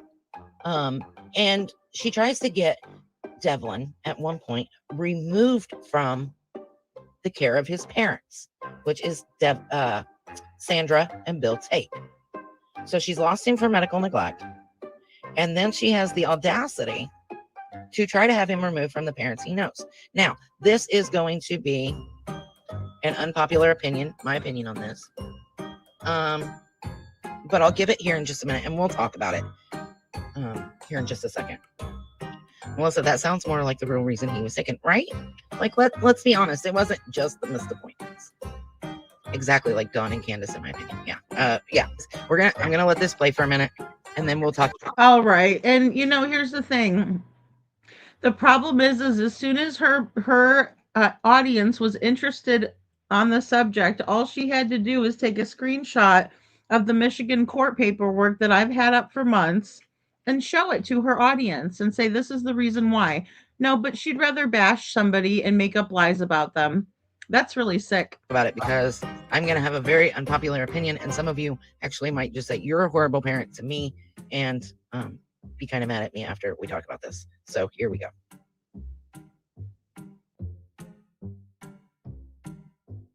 I actually tried having my son removed from Bill and Sandra's Tait, and that's when it all went downhill between me and that entire family. So, yep. Okay, thank you for... So, she says she tried to have him removed. We're going to... She never even let her talk. She let her talk for not even 5 seconds. Right? Is she for real?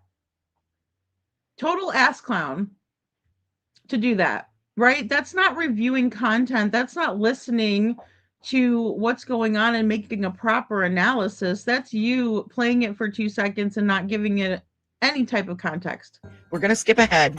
And now she's skipping ahead.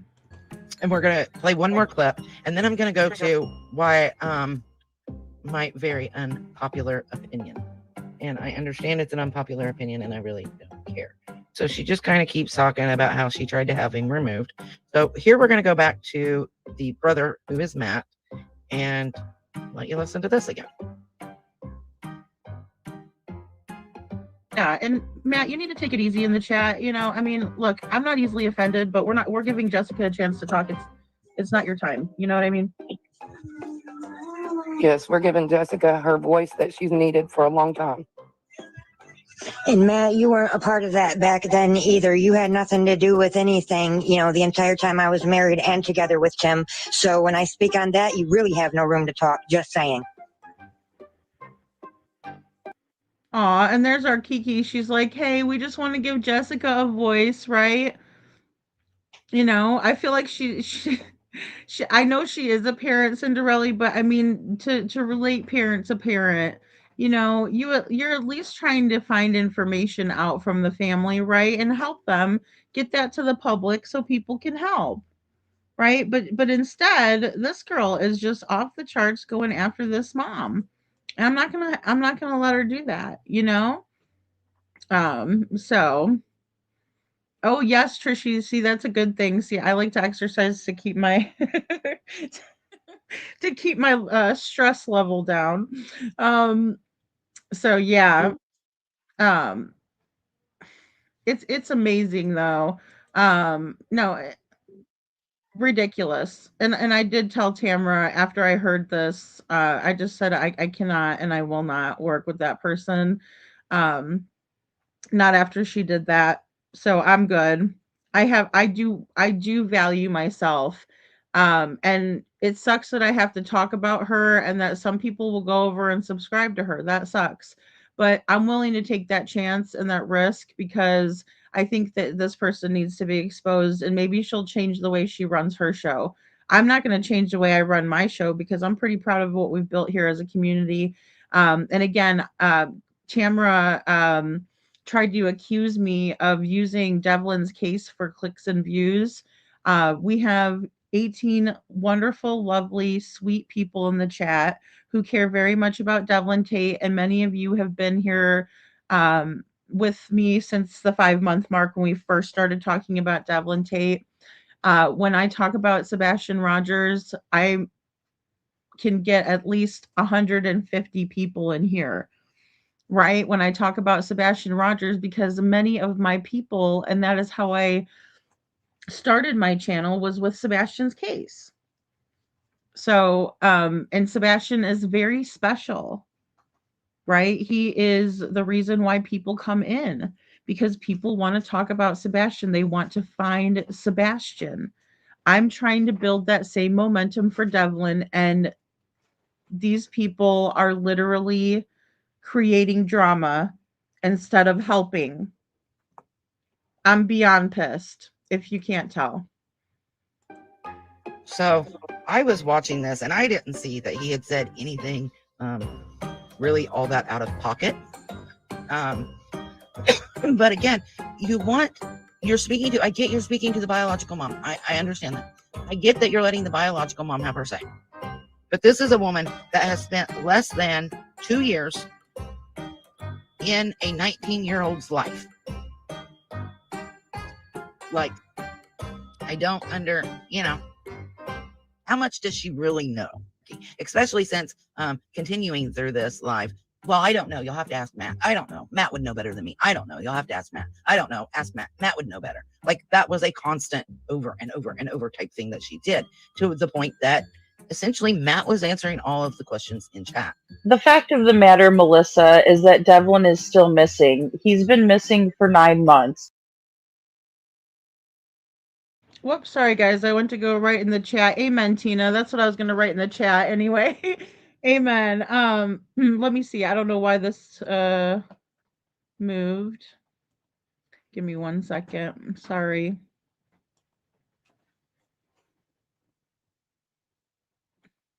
There we go.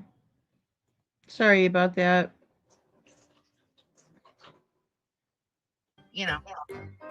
How much does she really know? Especially since continuing through this live.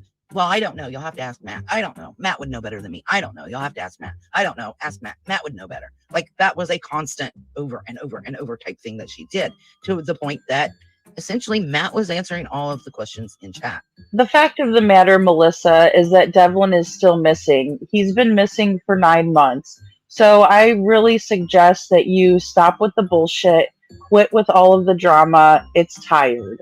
We have a team that's been working together and has not bickered or argued or played into any of this drama that you're playing into. Tamara knows that I want people to work together, and she knows that I would never continue on with this bullshit. She has found someone in you who will continue on with this bullshit.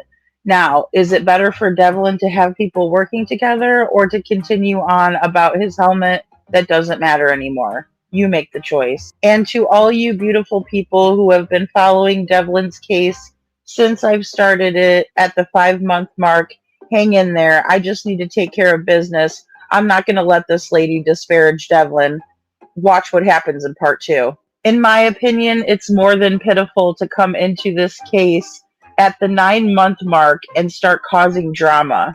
It's absolutely disgusting and it needs to stop, in my opinion. So let's set the record straight. At 6:30 p.m. Eastern tonight, we're going to do an early night court.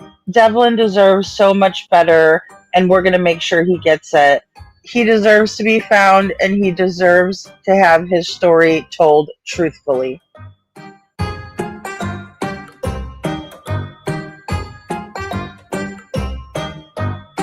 Okay, guys, so that is the first part, and I'm gonna work on a part 2 for you guys of the rest of the live, because I think it needs to be said that Devlin has been through so much, and we know so much about his family and what was going on even up until the time that he went missing. And this woman wants to act like he is not the victim and that Tamara is somehow the victim. Very, very biased. Now, she has every right to say whatever she wants on her platform. Again, my content is always open to use in order to help find Devlin. But I will always stand up for myself when my content is being misused, in my opinion, the way that it has been here.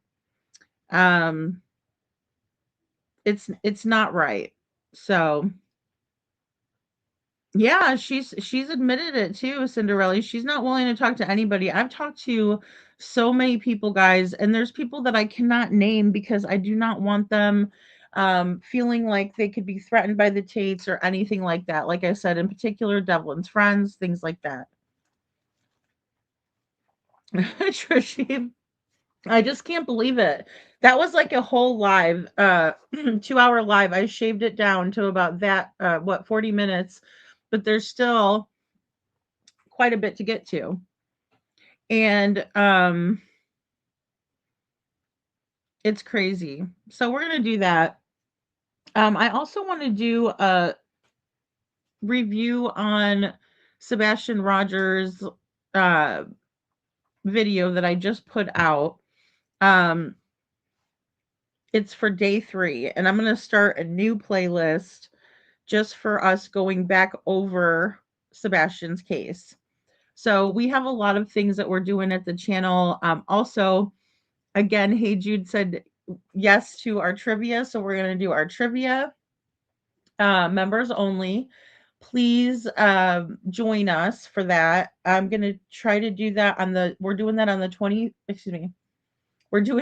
31st. So everybody can, get a chance to get the membership. We also have a Discord that is really fun, and we just kind of conversate in there. If a chat is shut down, or if there's a chat where you want to just chat in the Discord and we all watch, we kind of watch lives or whatever. Not all together. I'm not sure how to do that. I'm working on that. But it's just, something fun that we can do if we're all watching the same live and comment in there, which is fun. And I try to be in there every now and then. I just get really busy with this. I also want to shout out, yes, Trishy, yes, next Saturday. Yeah, so I'm gonna make a little like video. So it kind of looks like, it's a game show or whatever. But it's just gonna be fun topics. I'm not gonna try to do too much into true crime. Um, you know, we're just gonna kind of take it easy. But I am going to the the Gathering of Voices, and that is going to be from the 23rd of February through the 27th, right? And the main event is the day that Sebastian was reported missing, and that's February 26th. So I'll be getting ready for that as well. And that's why we're doing kind of a fun members only, because whoever wins the trivia will get something special from my trip. And I'm really looking forward to going. Um, these cases are so difficult, and I'm always glad to see people who care and who are willing to come in and learn about a new case or talk about a case that is important to me. I never thought that I would get so involved in a case, especially Devlin's case at first. I was just going to have Panda Bear's mom on the panel and let her talk about Devlin because she seemed very passionate about finding him. And so I was like, well, you can come up here, right, and talk about it. And so that's how it started out. But now, so yes, I will, Trishy, I will. It's on the members only page too. So yeah, it's fun. It's fun. We just we have we have gift wars, you know. Thank you, Chuchi. But you know, I mean, it's it's something that I think is really important for us to just remember that um Seth needs people to show up, right? And then also he needs people to be showing love in the chats. I know Betty is planning on filming. I plan on going live.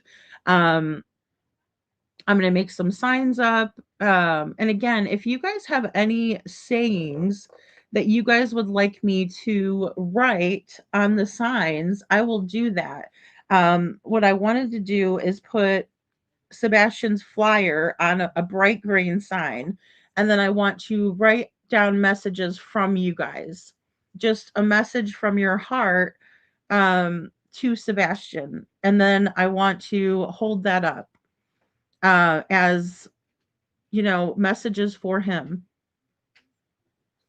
I want the sheriff's office to know that we're there because we care about Sebastian. I hope we can convey that message. I hope the community feels compelled to come out and support Seth. In these cases, one thing that happens to the families that's very, in my opinion, tragic is that you'll have people that say they want to help, but they don't. They're in it for personal gain. Thank you, Mama. And Sebastian does deserve justice, Tina. That's right. So you'll also have people try to take advantage and um, monetarily or emotionally, or they just want information and then they don't care. The goal should always be finding these missing children. That should always be the goal. And I think that showing up for Seth is so important for them to see many of us be there in solidarity in order for them to get the big picture, right? Because I think law enforcement understands, but I think that we cannot let them be relaxed. Oh, of course, my face is going to be right on top of Sebastian. Goodness sakes, girl. Get it over. All right. I hope that's somewhat in the middle and looks all right. So standing together is so important, and I hate for um it only to be a small amount of people, you know. So yeah. And you know, oh, Sammy, it was because Women's Warrior had asked her to look into it. You know, which I know was nice of her, you know, but we got, I mean, this person is very strange, you know. I don't know where they came from even. You know, just a new channel. But I think that's what made her want to do that. And you know, the willingness for the family to talk, I'm guessing this is the first time any of the family has ever wanted to talk to her. So she's gonna, you know, do what she will there. Um, but again, you know, you have a lot of people that will do that in these cases. So I just pray that people will show up for Seth. And like I said, I want to show you guys all that the third day. And all of these things, I want to paint this picture for you guys and show you these things. And I think it's going to be really interesting to watch it unfold in Sebastian Rogers' case. So definitely stay with me there. Um, we'll discuss that on a separate live though, because I don't want to um, have them, together. I mean, there's a lot of similarities that we can go over, but for all intents and purposes, I don't want Sebastian associated, especially with this lady. I haven't watched her coverage on him, but I can only imagine how I'd feel if she was bashing Seth or spreading misinformation in Sebastian's case. So it's probably better that I don't, go over there and watch that. But after this, I will, um, go ahead and keep moving forward. Like I said, I would like to have our live stream with Tina. It's just that she works very, very hard. She's a very hard worker and she doesn't always have time to come on the podcast. Another podcast that I'm working on is with Canine Captain Jules and also Cindy Vidal, and that's Zachary Vidal's aunt. And she is just an amazing person. You guys will fall in love with Cindy. She's wonderful. And we'll get Jules on the panel for some perspective from the police perspective, the dog's perspective. Jules can offer so much to our conversation. I absolutely love Jules. And I know that there is a lot of controversy. I just want you guys to pray for Jules too, because she is out there serving our country. I can cry because I just love her so much. She's working very, very hard. She is helping Cindy try to find her nephew who's been missing for 3 years. And so I know that there's been some crap from the hate channels that was thrown her way. And then I let her know, hey, you're not the only one.